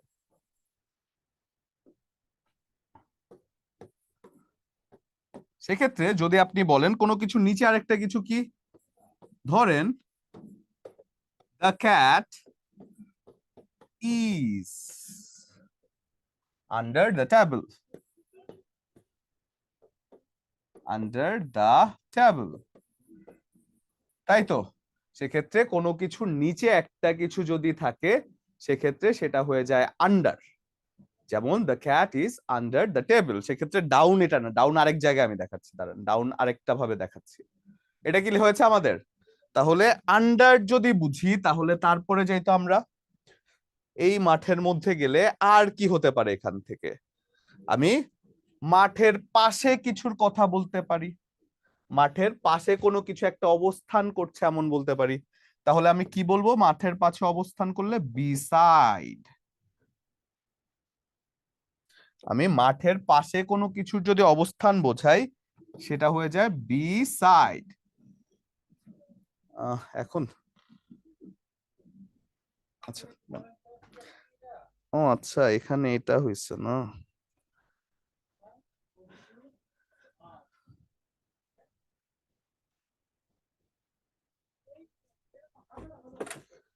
সেক্ষেত্রে যদি আমি বলি যে বি সাইড, বি সাইড মানে কি? পাশে, তাই তো? মাঠের পাশে কিছু একটা আছে, তাই তো? মাঠের পাশে কিছু একটা আছে, বিসাইড মানে যদি পাশে হয়। এখন আপনি বলছেন যে শুধু, ও আচ্ছা, নিচে ডাউন লিখেছি না, এটা আন্ডার, আন্ডার লেখেন, ডাউন আরেক জায়গায় দেখাচ্ছি, ইউ এন ডি ই আর, সেক্ষেত্রে এটা আন্ডার, ঠিক আছে? এবার যদি আমি বলি যে বিসাইড, বিসাইড মানে কি? পাশে। এখন বিসাইড ছাড়াও চিন্তা করতেছি যে মাঠের পাশে একটা স্কুল আছে, এখন চিন্তা করতেছেন যে এই স্কুল ছাড়াও স্কুল আছে, আরো স্কুল আছে। সেক্ষেত্রে যদি এই বিসাইড অর্থ পাশে হয় তাহলে বি সাইডস অর্থ কি? এটা হচ্ছে ব্যতীত। আপনি চিন্তা করছেন মাঠের পাশে একটা স্কুল আছে, সেক্ষেত্রে বি সাইড বসিয়েছিলেন, এবং যখন বলছেন এই মাঠের পাশের স্কুল ছাড়া আরো স্কুল আছে সেক্ষেত্রে বি সাইডস বসেছে, তাই তো? সেক্ষেত্রে যদি আমি এটাকে অ্যাপ্লিকেশনে দেখাই, সেন্টেন্স লিখে, তাহলে কি বলবো? আমরা বলবো বিসাইড কোনো কিছুর পাশে বোঝাতে বিসাইড বসে। কোনো কিছুর পাশে বোঝাতে বিসাইড বসে, যেমন there is a school beside the pond, পুকুরের পাশে একটি স্কুল আছে, বিসাইড গেল। এবং যদি বলেন বিসাইডস ব্যতীত বোঝাতে বিসাইডস বসে, যেমন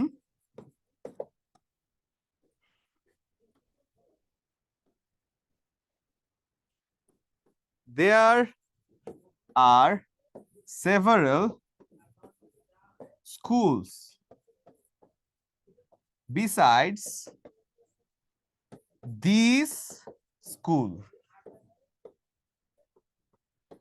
মনে রাখতে পারি কিভাবে, খেয়াল করে দেখেন, যেখানে সাইড আছে সেটাই তো পাশে, যেখানে লাস্টে সাইড কথাটা আছে সেটাই তো পাশে হয়ে যাবে, তাই না? সাইড কথাটা আছে, সাইডে যান, সাইড চাপেন, বা সাইডে আমাকে সাইডে একটু জায়গা দেন, নিশ্চয়ই সাইডস কথাটা থাকে না পাশের ক্ষেত্রে। সাইডস কথাটা কি যখন দেখছেন আপনি, সাইড থাকলে পাশে, সাইডস যখন দেখছেন মানে এটা ছাড়া অন্য কিছুর কথা বলা হচ্ছে, ঠিক আছে? দেখেন তো বিসাইড এবং বিসাইডসটা আমরা বুঝাচ্ছি কিনা, বিসাইড এবং বিসাইডসটা কি বুঝাচ্ছি?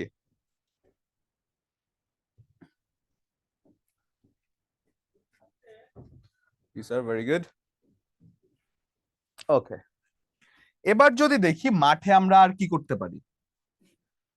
মাঠে আমরা পাশে গেলাম, এবার মাঠের উপরে যেতে পারি, এটা হতে পারে কি আপ, এটা হতে পারে কি ডাউন, তাই তো? সেক্ষেত্রে আপ হয়ে যাচ্ছে 7, ডাউন হয়ে যাচ্ছে 8। সেক্ষেত্রে আপ বোঝানো কি কি হিসেবে, মানে আপ কিভাবে আমরা ইয়ে করতে পারি? আপ কোনো কিছুর উপরে বোঝাতে up,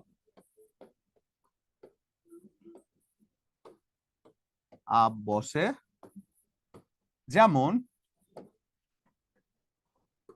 fishes are swimming up the river. সেক্ষেত্রে এই যে সুইমিং আপ, উপরে, পানির উপরের দিকে তারা কি একবার বললে ভালো হতো, একটু উপরে যেত না? ও আচ্ছা, আরেকবার বললে, বলতে কোনটা, সীমা ওনাকে একটু আনমিউট করে দেন, হ্যাঁ। তো যখন আমি বলছি আপ বলতে কি উপরে, এবং ডাউন বলতে কি আমি বুঝাচ্ছি ডাউন, ডাউন মানে কি নিচে, নিচে বোঝাতে। আসসালামু আলাইকুম স্যার। ওয়ালাইকুম আসসালাম, কোনটা স্যার একটু বলবেন? স্যার বিসাইড এন্ড বিসাইডসটা একটু আরেকবার বললে ভালো হতো কাইন্ডলি। সাইডটা হচ্ছে আপনি যখন স্পেলিং এ লাস্টে সাইড দেখছেন, আপনি বলেন না যে আমাকে সাইডে একটু জায়গা দিন, বলেন না? তো ওই যে সাইড কথাটা সেটা মানে কি পাশে হয়ে যায়, এবং সাইডস মানে সাইডের পরে যখন একটা এস দেখতে পাচ্ছেন সেটা হচ্ছে পাশে না, সেটা হচ্ছে ওইটা ছাড়া অন্য কিছুর কথা বলা হচ্ছে, মানে ব্যতীত বোঝানো হচ্ছে, ঠিক আছে? এই হচ্ছে মেইন পার্থক্য, বুঝেছেন? আশা করছি বুঝেছেন, হ্যাঁ। সেক্ষেত্রে নিচে বলতে, নিচে যখন বোঝাচ্ছে সেটা হয়ে যায় কি, নিচে বোঝাতে ডাউন হয়ে যায়, তাই তো? যেমন fishes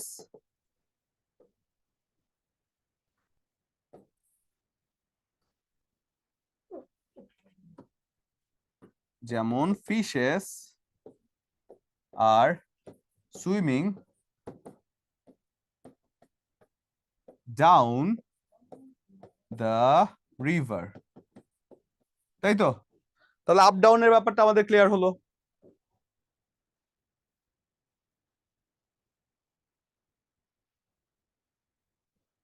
তাহলে আপ ডাউনের ব্যাপারটা তো ক্লিয়ার হলো, তাই না? দেয়ার আর, দেয়ার ইজ, দেয়ার আর যখন আপনার মানে প্লুরাল থাকবে পরবর্তী সাবজেক্ট আর হবে, সিঙ্গুলার থাকলে ইজ হবে, ঠিক আছে? তাহলে আপ ডাউনের ব্যাপার যদি ক্লিয়ার হয় সেক্ষেত্রে আমরা এই জায়গায় মাঠের মধ্যে আর কি কাজ করতে পারি? মাঠের মধ্যে আরো একটা কাজ আমরা করতে পারি, সেটা কি খেয়াল করে দেখুন। মাঠের বাইরে থেকে ভেতরে যাওয়ার চিন্তা করতে পারি, তাই তো? মাঠের বাইরে থেকে আমরা ভেতরে যাচ্ছি মাঠটাকে ক্রস করতে। সেক্ষেত্রে যখন বাইরে থেকে ভেতরে যাচ্ছি সেই জায়গায় কি হতে পারে?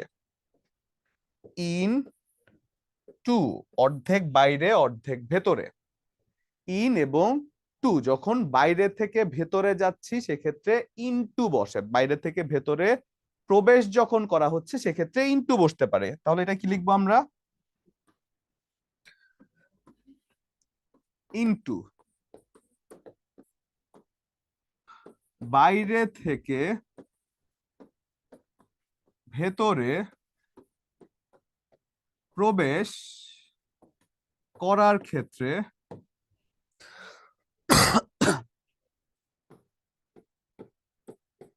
ইনটু বসে, যেমন the teacher entered into the classroom.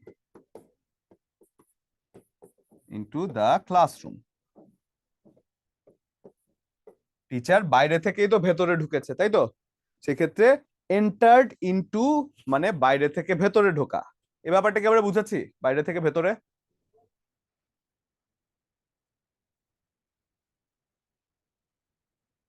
Very good.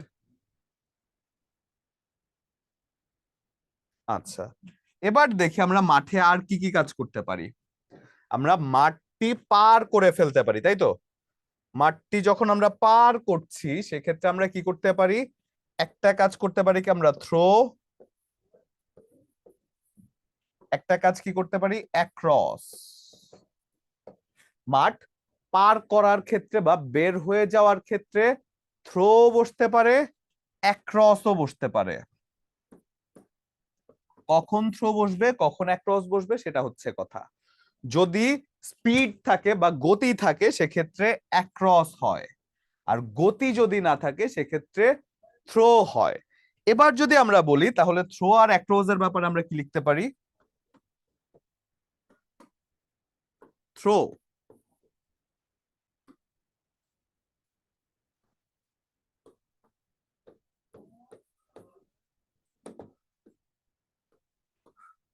কোনো কিছু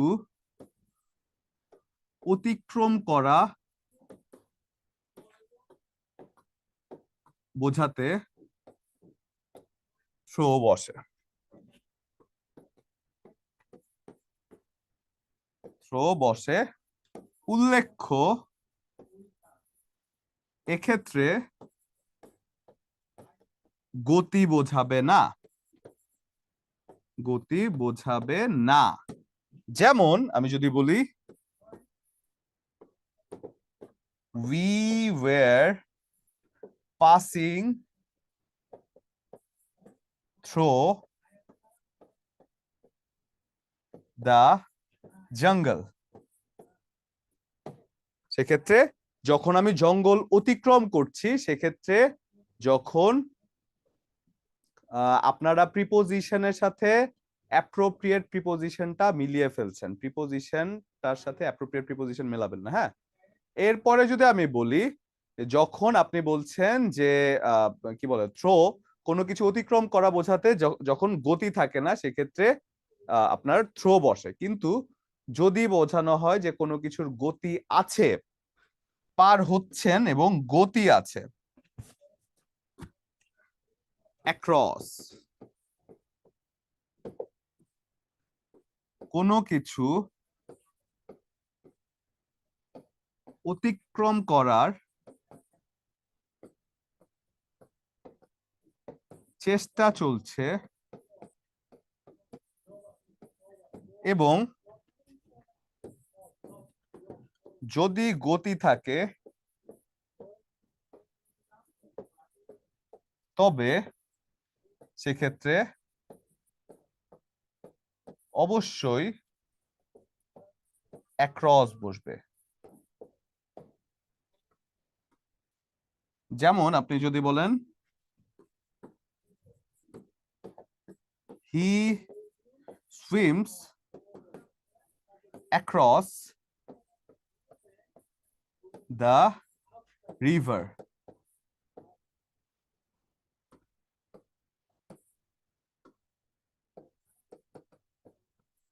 ঠিক আছে? হি সুইমস অ্যাক্রস দ্য রিভার, সেক্ষেত্রে এই ডিসপ্লে লাইট একটু কমিয়ে দেন, সমস্যা হচ্ছে।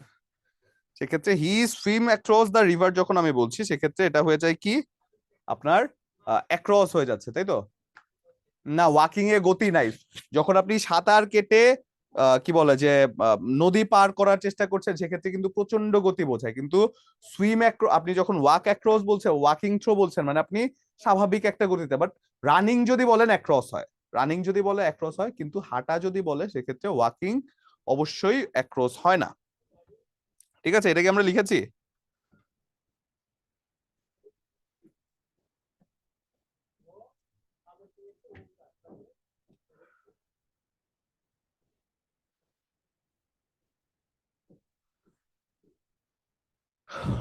এটা লিখেছি? Very good. আচ্ছা, এন্টার্ড ইনটু হচ্ছে যখন বাইরে থেকে ভেতরে যাচ্ছে। ঠিক আছে, আপনি ধরেন কোনো কিছুর মধ্যে বাইরে ছিলেন, বাইরে থেকে ভেতরে যাচ্ছেন, সেক্ষেত্রে সেটা হয়ে যায় ইনটু। বাইরে থেকে ভেতরে যখন যাচ্ছেন সেক্ষেত্রে সেটা হয়ে যায় ইনটু। বাইরে থেকে ভেতরে যাওয়ার ক্ষেত্রে এন্টারিং ইনটু হয়, সেক্ষেত্রে আপনার কি বলে এন্টার্ড ইনটু হয়, the teacher entered into the classroom, সেক্ষেত্রে বাইরে থেকে ভেতরে যখন যাচ্ছেন সেক্ষেত্রে ইনটু হয়। ঠিক আছে, এরপরে যদি আমি বলি আর কি করা যায় এখানে, এখানে আমরা করলাম কি অ্যাক্রস এবং থ্রো করলাম। এরপরে যদি আমি বলি এখানে আউট করা যায় মাঠের বাইরে, মাঠের বাইরে কোনো কিছু বলা যায়, তাহলে এটা কত হয়? আউট। সেক্ষেত্রে কোনো কিছুর বাইরে যদি আমি বলি সেটা হয়ে যেতে পারে কি out.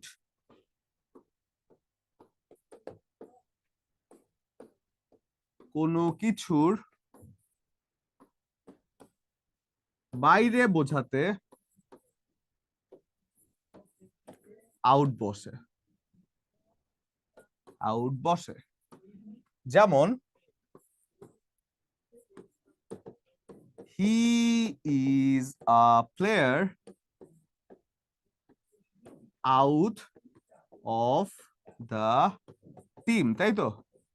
He is a player out of the team, সেক্ষেত্রে দলের বাইরের একজন লোক বোঝায় যখন, তখন হয় আউট, তাই তো?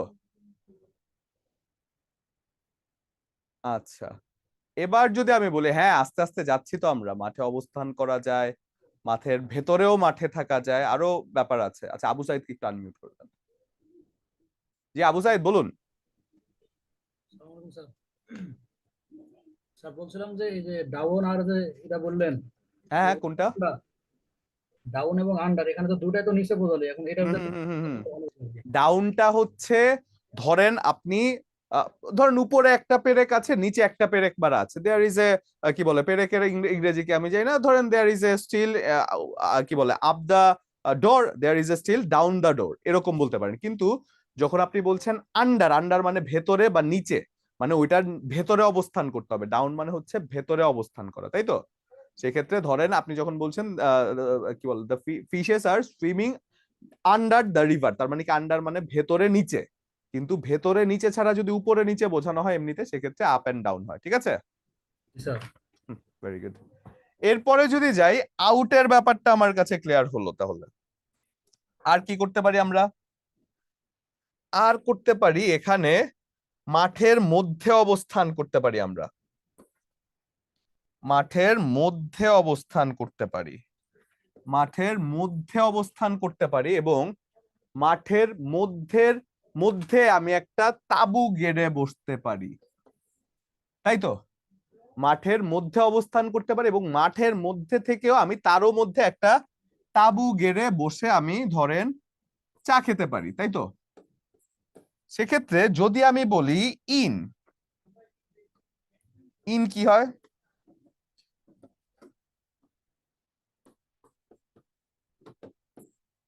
কোনো কিছুর ভেতরে অবস্থান করা বোঝাতে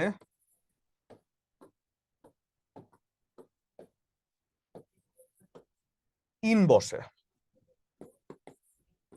ইন বসে। যেমন উই লিভ ইন বাংলাদেশ।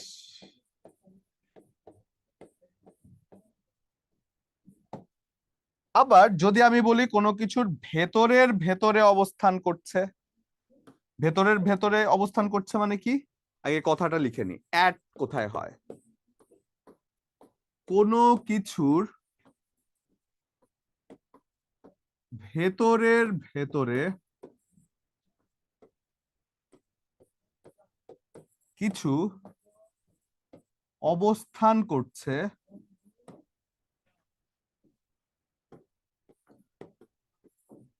এমন বোঝালে অ্যাড বসে। যেমন হি লিভস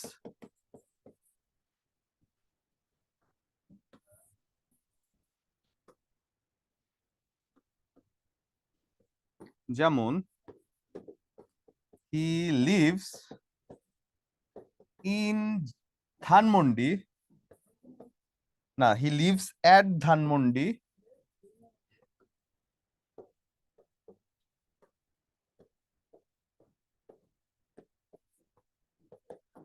ইন ঢাকা। অর্থাৎ ভেতরের ভেতরে অর্থাৎ অপেক্ষাকৃত বড় জায়গার পূর্বে বসে কি ইন, এবং ছোট জায়গার পূর্বে বসে কি অ্যাট। এই জিনিসটা আমরা এখান থেকে শিখে ফেললাম। শিখেছি কি বড় জায়গার পূর্বে অ্যাট এবং ছোট জায়গার পূর্বে ইন বসে, সরি বড় জায়গার পূর্বে ইন বসে, ছোট জায়গার পূর্বে অ্যাট বসে। আচ্ছা, যারা হাত তুলেছেন শারমিন আর ফারজানা বলে আনমিউট করে দিন। জি শারমিন ইসলাম। স্যার আসসালামু আলাইকুম। ওয়ালাইকুম আসসালাম, কি অবস্থা?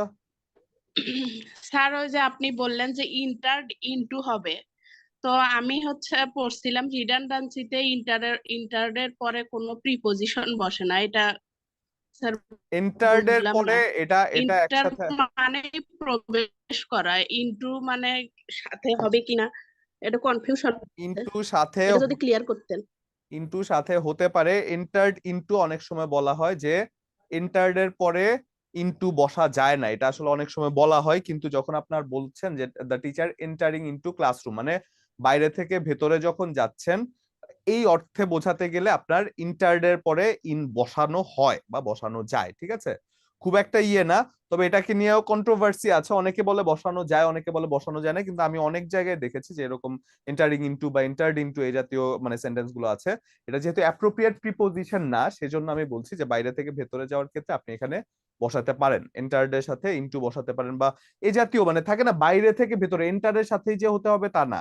আপনি এ জাতীয় যে কোনো একটা সেন্টেন্স বাইরে থেকে ভেতরে মানে যাওয়া বোঝাচ্ছে, এই জাতীয় যে কোনো একটা সেন্টেন্সে আপনি আপনি মানে বোঝাতে পারেন যে ইনটুটা আপনি বসাতে পারেন। ঠিক আছে, হ্যাঁ, in Dhaka at Dhanmondi. In Dhaka কারণ ঢাকাটা বড় জায়গা আর অ্যাট হচ্ছে তার থেকে ছোট জায়গা, ওই যে বললাম ভেতরের ভেতরে, তাই বলে সেটা হয়ে যায় ইনটা হচ্ছে বড় জায়গার পূর্বে এবং অ্যাট হচ্ছে ছোট জায়গার পূর্বে। জি ফারজানা পলি।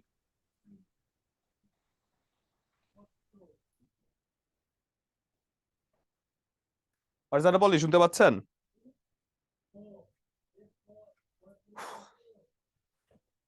হ্যালো স্যার, আসসালামু আলাইকুম। ওয়ালাইকুম আসসালাম, কি অবস্থা? জি স্যার, আলহামদুলিল্লাহ ভালো। আপনি ভালো আছেন? ঠিক আছে আলহামদুলিল্লাহ, ভালো। বলুন। স্যার, থ্রো আর অ্যাক্রসের ক্ষেত্রে যে স্থিতিশীলতা ও গতিশীলতা বুঝিয়েছে, সেখানে কি জঙ্গলের স্থিতিশীলতা আর মানে নদীর এই গতিশীলতা বুঝিয়েছে?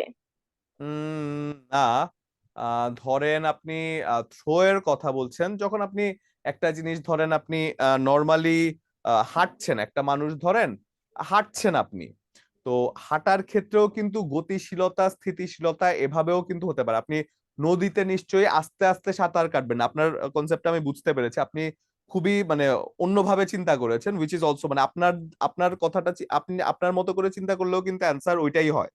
কিন্তু জিনিসটা যদি আপনি ধরেন যে যখন আপনি নদীতে সাঁতার কাটছেন, আস্তে নিশ্চয়ই সাঁতার কাটবেন না, জোরেই সাঁতার কাটবেন।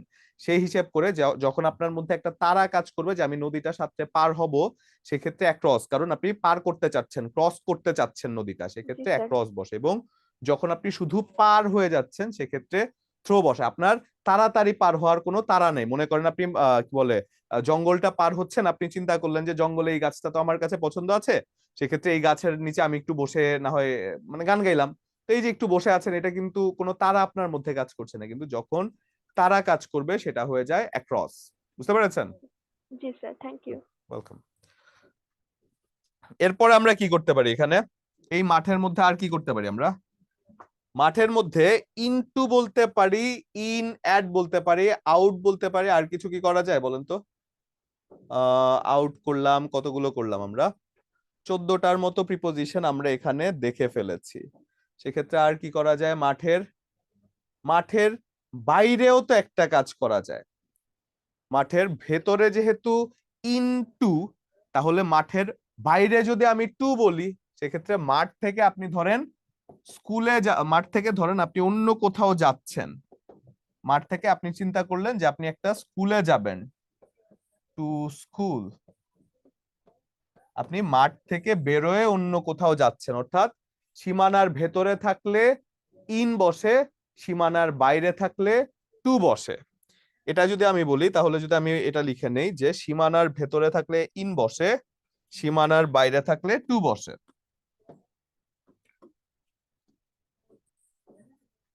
সীমার ভেতরে থাকলে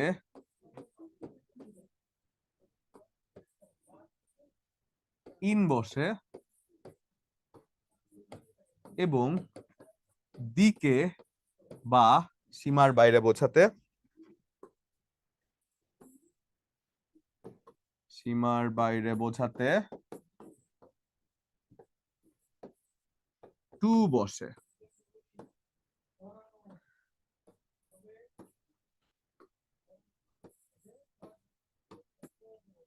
আপনি যদি বলেন এক্সাম্পলে যে ধরেন আপনি বলছেন Panchagarh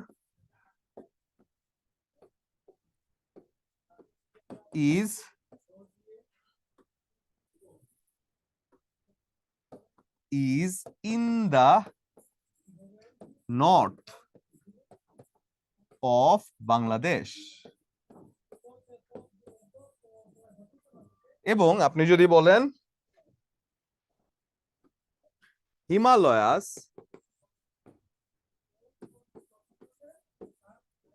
is to the south of Bangladesh.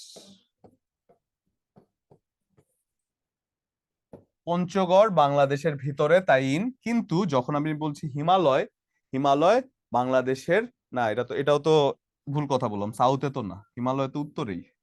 Himalaya is to the north of Bangladesh. সেক্ষেত্রে যখন আমি বলছি Himalaya is to the north of Bangladesh, সেক্ষেত্রে হিমালয় কোন দেশে বলেন তো, কমেন্ট করুন তো দেখি।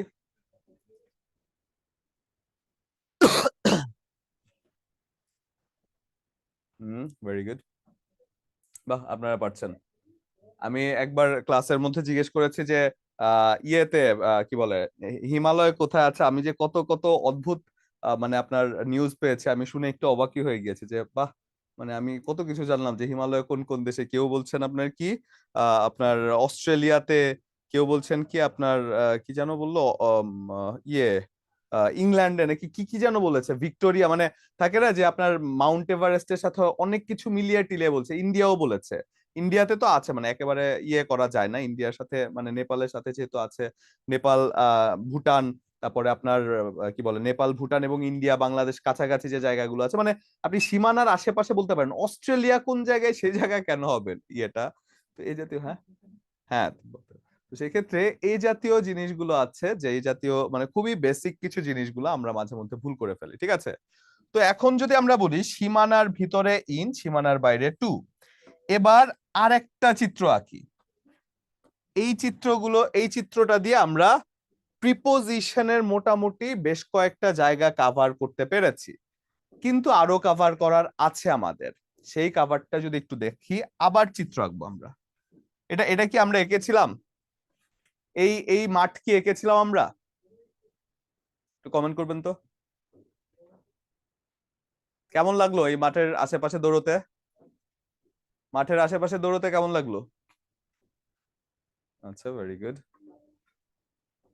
হ্যাঁ, আচ্ছা, এই মাঠের আশেপাশে যত প্রিপোজিশন আছে পারবেন তো?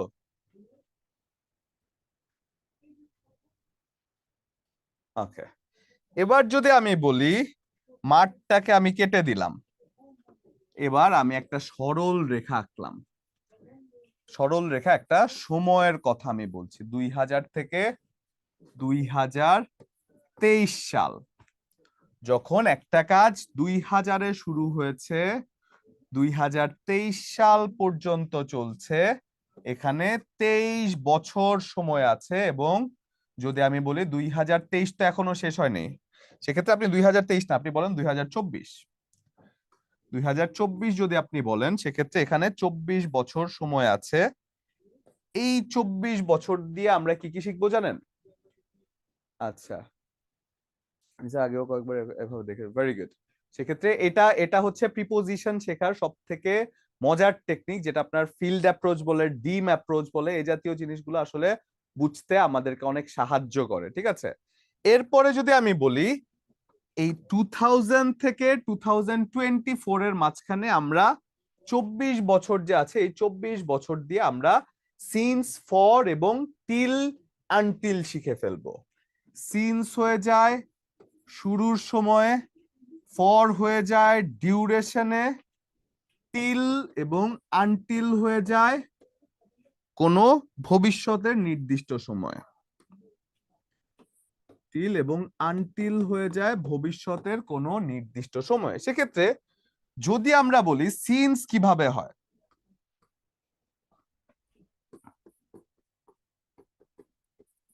সিন্স,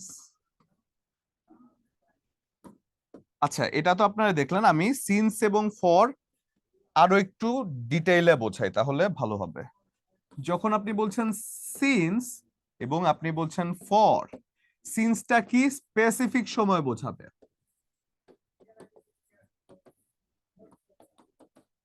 এবং ফরটা কি হয় আপনার ডিউরেশন বোঝায়। স্পেসিফিক সময় কি হতে পারে, ধরেন আপনি বলেন মর্নিং, সকাল, আপনি বলতে পারেন ইভিনিং,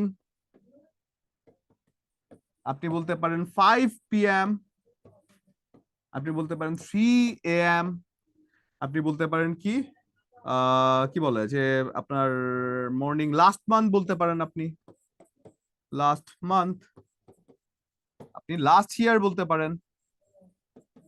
এখানে কোনো ডিউরেশন নাই, কিন্তু যখন বলা হচ্ছে ফর, এখানে ডিউরেশন থাকবে, তাহলে ডিউরেশন কেমন বলা হতে পারে 5 years,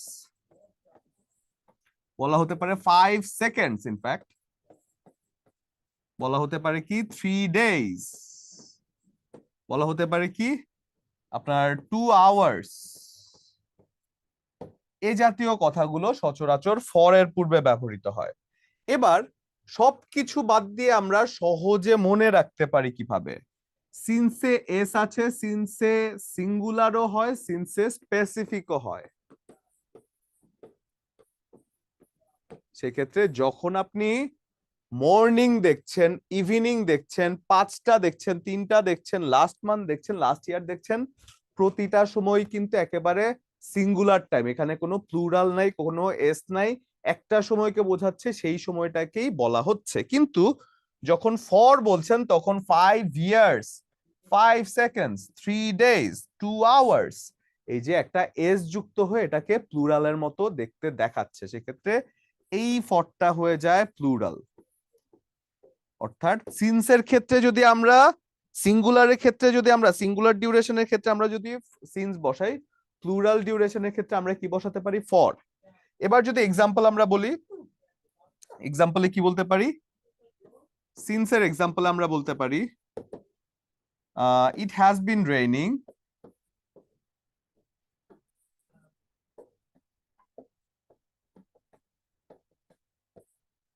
সিন্স 5 AM, সকাল 5টা থেকে বৃষ্টি হচ্ছে। এটা যদি সিন্স হয়ে যায়, আমি যদি বলি ঠিক তেমনি ফর এর কি হতে পারে, it has been raining for 5 hours। এই হলো পার্থক্য। দেখেন তো সিন্স এবং ফর নিয়ে আর ঝামেলা হবে নাকি আমাদের? সিন্স এবং ফর এর ব্যাপারটা কি আমাদের ক্লিয়ার হয়েছে?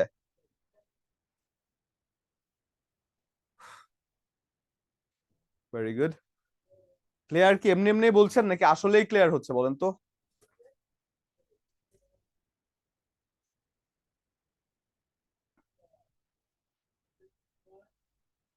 ভেরি গুড মাকসুদুল সাহেব। ওকে,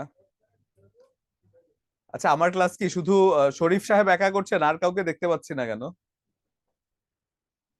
আচ্ছা, আর সবাই কোথায় আপনারা? Very good, very much clear, very good. Okay, এই তো কয়েকজনকে আমি দেখতে পাচ্ছি, ভেরি গুড। এই তো কাদের পড়াচ্ছি সেটা না দেখতে পারলে কিন্তু খুব একটা ভালো লাগে না, হ্যাঁ? এবার যদি আমি বলি সেক্ষেত্রে সিন্স এবং ফর এর ব্যাপারটা আমি যদি ফিউচারের কোন একটা টাইম দেখালাম, এই যে দেখেন এখানে একটা ডিউরেশনের পূর্বে আমি একটা সময় দেখিয়েছি টিল এবং আনটিল, ভবিষ্যতের কোনো নির্দিষ্ট সময়। ঠিক আছে, ভবিষ্যতের কোনো নির্দিষ্ট সময় আমি কিভাবে বুঝতে পারবো? আমি যদি বলি ভবিষ্যতের কোনো নির্দিষ্ট সময় বোঝাতে, ভবিষ্যতের কোনো নির্দিষ্ট সময় বোঝাতে, সময় পর্যন্ত বোঝাতে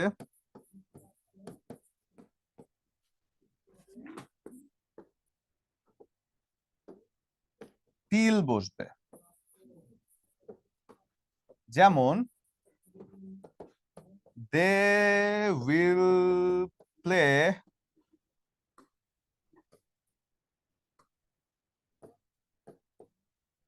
till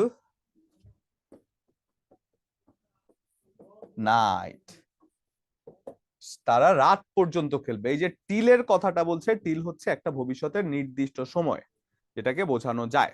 ঠিক আছে, এটা কি হচ্ছে আমাদের টিলের ব্যাপারটা? টিল এবং আনটিল, যেখানে টিল বসে সেখানে আনটিলও বসতে পারে, তাই তো?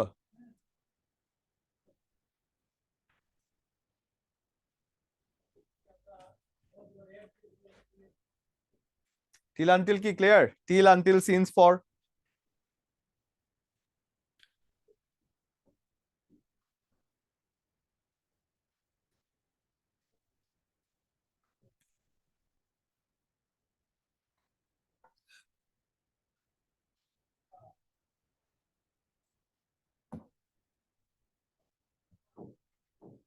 হ্যাঁ, এরকমই, মানে আপনার কোন একটা সময় পর্যন্ত যখন বোঝানো হয় সেক্ষেত্রে আনটিল বা টিল বসে। এবার যদি আমরা বলি আর কি আছে, আমরা আরো বলতে পারি কি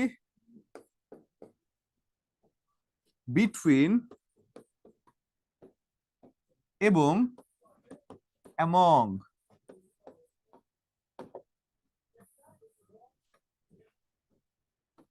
দুই এর মধ্যে বোঝাতে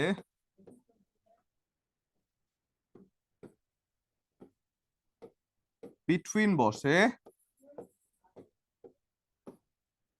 এবং অনেকের মধ্যে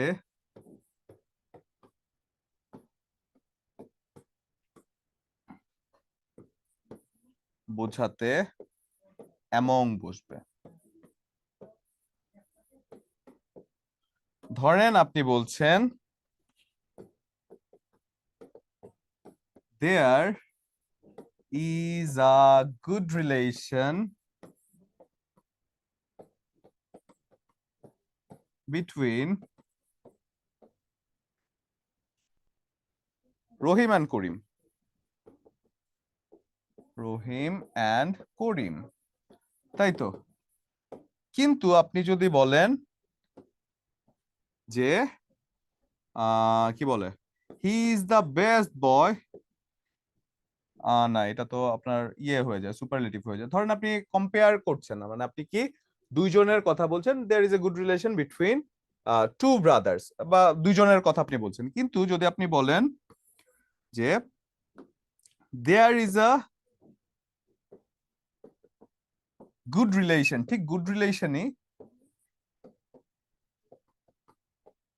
among the students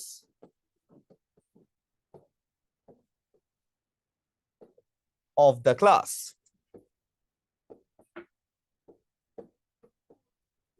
সেক্ষেত্রে ক্লাসের ছাত্র ছাত্রীদের মধ্যে খুব ভালো সম্পর্ক রয়েছে, সেক্ষেত্রে there is a good relation among the students of the class, সেক্ষেত্রে এটা হয়ে যায় among, মানে দুইয়ের অধিক মানুষের মধ্যে যখন আপনি সম্পর্ক বোঝাচ্ছেন। ঠিক আছে, এটা কি হয়েছে আমাদের? 5 মিনিটের মধ্যে কেন? 8টার সময় এখানেই ক্লাস, সর্বনাশ।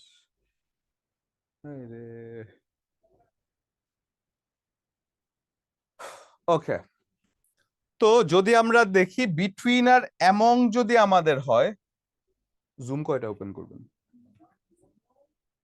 মানে 8টা, এক্সাক্ট 8টায় ক্লাস। আচ্ছা, সেক্ষেত্রে যদি আমরা বলি ইন এবং অন টাইমের ক্ষেত্রে, ইন এবং অন সময়ের ক্ষেত্রে,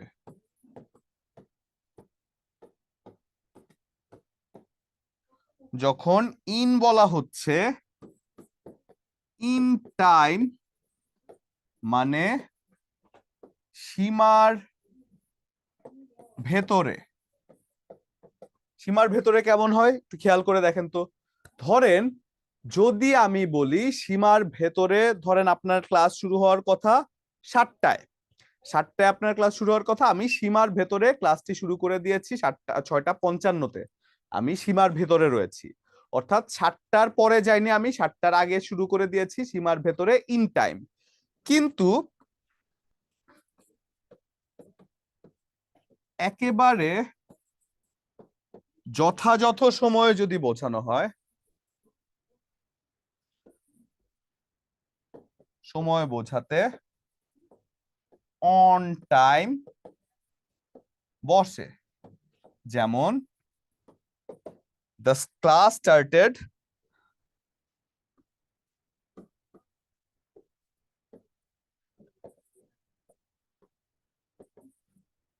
on time। সেক্ষেত্রে অন টাইম মানে কি 7টায় শুরু হওয়ার কথা ছিল 7টায়, ইন টাইম মানে কি 7টায় শুরু হওয়ার কথা ছিল, আমি 6:55-তে এসে বলছি যে কি অবস্থা আপনাদের, আমার কাজ ছিল না তাই আমি চলে এসেছি আপনাদের ডিস্টার্ব করতে, ঠিক আছে। ওই যে 5 মিনিট আগে এসে আমি আপনাদেরকে একটু বদার করছি, এই কাজটাই হচ্ছে ইন টাইম।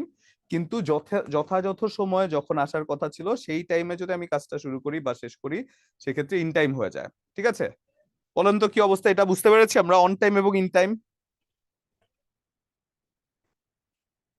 আচ্ছা, ত্রিভুজের চিত্র কি আছে আমার কাছে, দেখতে হবে। আমি তো মনে হয় ত্রিভুজটা কেটে ফেলছি, মাকসুদ আমি কেটে ফেলেছি ত্রিভুজটা। হ্যাঁ, ত্রিভুজটা আমি কেটে ফেলেছি মনে হয়, নাকি? কেটে ফেলেছি আমি।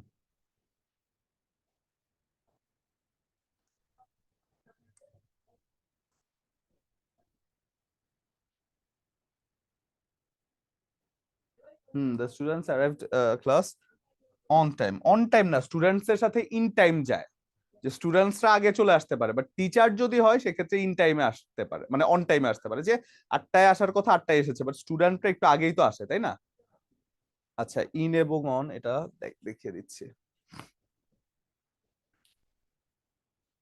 ইন টাইম মানে, আর অফ এর অর্থ হচ্ছে, অফ হচ্ছে র, অফ এর প্রত্যয়গত অর্থ হচ্ছে, অফ এর ব্যবহার হচ্ছে র, যেখানেই দেখবেন র আছে সেখানেই অফ বসে। যেমন I M a student of class 7, আমি 7ম শ্রেণীর একজন ছাত্র, ওই যে র, এই জায়গায় যখন অফ দেখবেন সেখানে একটা র থাকবে, এটা সবসময় মাথায় রাখবেন, অফ এর সাথে র এর সম্পর্ক আছে, ঠিক আছে।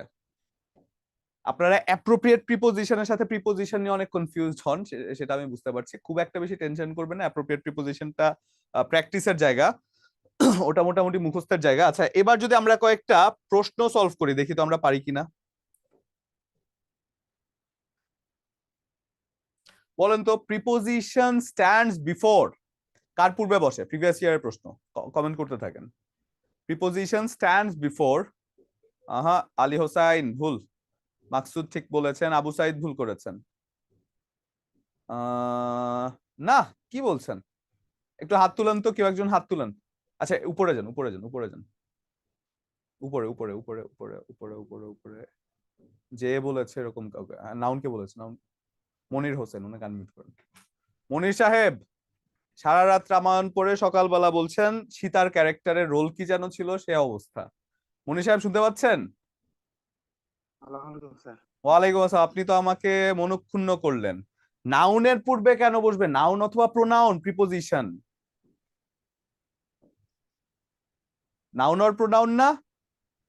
জি স্যার। আমরা প্রিপোজিশন পার্টস অফ স্পিচেও পড়েছি, আজকেও পড়েছি যে preposition stands before noun or pronoun, I, me, you এ জাতীয় কথাগুলো, বা কোনো একটা নামের পূর্বে, তাই তো? সেক্ষেত্রে এটা হয়ে যায় noun or pronoun. He relieve me dash anxiety, এটা অ্যাপ্রোপ্রিয়েট আমি প্রিপোজিশন, কি আসলে পারেন কে? ওই দেখি না দেখে আনসার করছি স্যার, তাই হয়েছে এরকম। না দেখে অ্যান্সার করেছেন? জি স্যার আপনার তো জরিমানা 0.50 না হয়ে আমি তো 1.50 করতাম, আপনি না দেখে কেন করলেন? ভুল করেছেন জি স্যার। সেটা এক হিসেব, না দেখে ভুল করলে তো আরো খারাপ, তাই না? দেখে শুনে ভুল করতে হবে, ভুল করবেন বলার সাহস থাকতে হবে যে হ্যাঁ আমি এই ভুল করেছি স্যার, ভুল হয়ে গেছে, কিন্তু না দেখে করলে সমস্যা হয়েছে। আচ্ছা, জি স্যার। আবু সাইদ কি ঠিক বলেছিলেন? তাহলে আপনার নামে আমি আরেকজনের কমেন্ট করেছি। হি রিলিভ মি ড্যাশ অ্যাংজাইটি, এক্ষেত্রে ফ্রম এটা হয়ে যায় একটা অ্যাপ্রোপ্রিয়েট প্রিপোজিশন। রিলিভড ফ্রম মানে কি মুক্তি দেয়া, সেক্ষেত্রে রিলিভ মি ফ্রম অ্যাংজাইটি এটা হয়ে যায় অ্যাপ্রোপ্রিয়েট প্রিপোজিশন। এরপরে যদি যাই, our school is dash the main road, সেক্ষেত্রে কোনো কিছুর পাশে অবস্থান করা যদি বোঝানো হয়, কোনো কিছুর পাশে বলতে কি রাস্তার মাঝখানে, রাস্তার মাঝখানে কি আমার স্কুল রাস্তার পাশে অবস্থিত, এই জাতীয় কোনো কিছুর অবস্থানকে বোঝালে কিন্তু হয় অন, না বাই না ইনো না, অন হয়ে যায়। কোনো কিছু যদি পাশে অবস্থান বোঝানো হয় সেক্ষেত্রে রাস্তার ধারে যখন বলা হচ্ছে সেক্ষেত্রে অন বসে যায়, কারণ দূরত্বটা কাছাকাছি মানে কম। He is not dash home today, দেখেন তো আজকে যে আমরা শিখেছি এর মধ্যে দিয়ে এগুলো পারবো কোত্থেকে? এগুলো পুরোটাই অ্যাপ্রোপ্রিয়েট প্রিপোজিশন, পুরোটাই মেমোরাইজেশনের জায়গা। কিন্তু অ্যাপ্রোপ্রিয়েট প্রিপোজিশন আমরা মোটামুটি ক্লাসে প্র্যাকটিস করব, টুকটাক কনফিউশন নিয়ে কথা বলবো, আশা করছি যেগুলো আসার মতো সেগুলো আমরা ডিসকাস করতে পারবো ক্লাসে, ঠিক আছে? অ্যাট হোম মানে হচ্ছে দক্ষ, অ্যাট হোম মানে হচ্ছে দক্ষ, সেক্ষেত্রে অ্যাট হোম দক্ষও হতে পারে, আবার অ্যাট হোম মানে কি বাসায় অবস্থান করাও হতে পারে। কোন জায়গায় কোনটা হবে সেটা সেন্টেন্সের উপরে ডিপেন্ড করবে, তাই তো? He is not at home today. আর টাইমের পরে এই জায়গার মধ্যে হ্যাঁ বাড়িতে নেই বোঝায়, হ্যাঁ সেক্ষেত্রে টাইমের ক্ষেত্রে এই জিনিসটা মাথায় রাখবেন, বাই ইয়োর ওয়াচ হয়, সময়ের ক্ষেত্রে সবসময় বাই ইয়োর ওয়াচ এই জিনিসটা বসে। যখন বলছেন what is the time by your watch, এটা অ্যাপ্রোপ্রিয়েট প্রিপোজিশন হিসেবে বাই বসে যায়। এরপরে যদি আমি বলি we need $200 dash to pay for everything, বলেন তো এটা কি হবে? সুজয় মন্ডল বলেন। সুজয় মন্ডল শুনতে পাচ্ছেন? আচ্ছা তাহলে তারপরে আতিয়া নাজিন, আতিয়া নাজিন শুনতে পাচ্ছেন? আসসালামু আলাইকুম স্যার। ওয়ালাইকুম সালাম, কেমন আছেন? আছি আলহামদুলিল্লাহ, আপনি ভালো আছেন? জি আছে আলহামদুলিল্লাহ, বলুন কি হবে এটা? স্যার এটা বিসাইডস হবে। বিসাইড না বিসাইডস? বিসাইডস। বিসাইডস, কেননা আমাদের যা টাকা আছে তার পাশাপাশি না, সেটা ব্যতীত আমাদের আরো টাকা লাগবে, তাই তো? জি স্যার, ইয়েস স্যার। বিসাইডস হয়ে যায়, আর যদি পাশে বলতো তাহলে বিসাইড হয়ে যেতে পারতো, তাই তো? He has been ill dash Friday, এটা কি বলবেন? এটা আতিয়া না, অন্য কেউ, এটা অন্য কেউ। হেডফোনটা ছিল না আমার কাছে তখন। আচ্ছা আচ্ছা বলেন, এটা কে? সুজয় মন্ডল, হ্যাঁ বলেন। স্যার এটা যেহেতু ফ্রাইডে বলে দেয়া আছে সেহেতু সিন্স হবে। হ্যাঁ, কারণ একেবারে স্পেসিফিক একটা ডেট আছে যার মধ্যে কোনো প্লুরালের বালাইও আমরা দেখতে পাচ্ছি না, সেজন্য সিন্স হবে। He is a lecturer in English department হয়, ঠিক আছে? যখন আপনি দেখবেন কোন একজন লেকচারারের পরে সে দিচ্ছে অ্যাট, তারপরে কি অফ, তারপরে কি এ জাতীয় অন্য যে কোনো কিছু দিচ্ছে, বুঝবেন যে তার ইংরেজি খুব একটা ভালো না, লেকচারার ইন হওয়া উচিত, ঠিক আছে? among is the preposition when used when dash people are involved, কি হওয়া উচিত? Sajia Akter. Sir more then two. More than two, বলেন কি? এটা তো two or more than two হওয়া উচিত না? সাজিয়া আক্তার চিন্তা করে বলেন, two or more than two? জি sir, two or more than দুই টু? দুইয়ের অধিকে। দুই অর দুইয়ের অধিকে?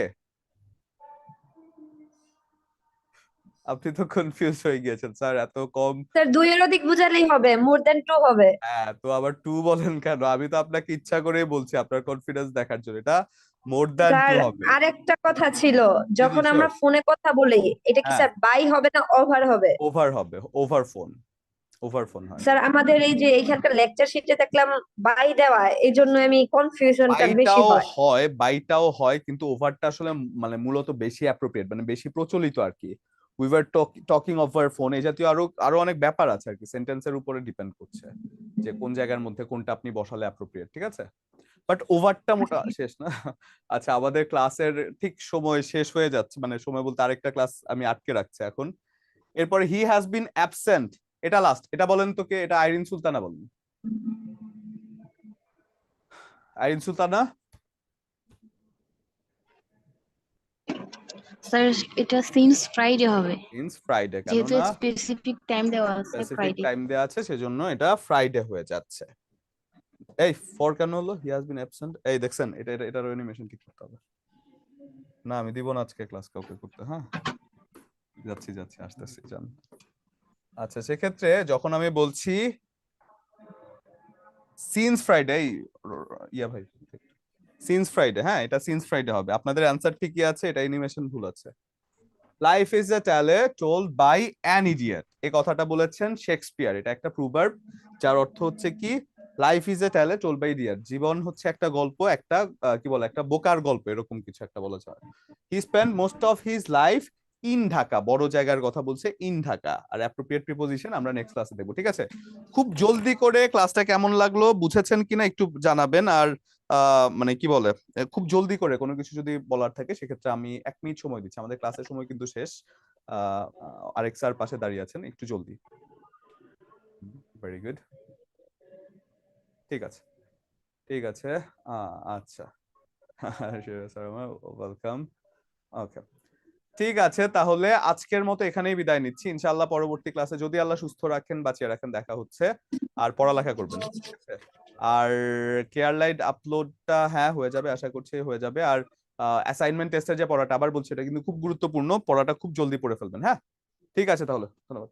আসসালামু আলাইকুম, সবাই ভালো থাকবেন। আসসালামু আলাইকুম।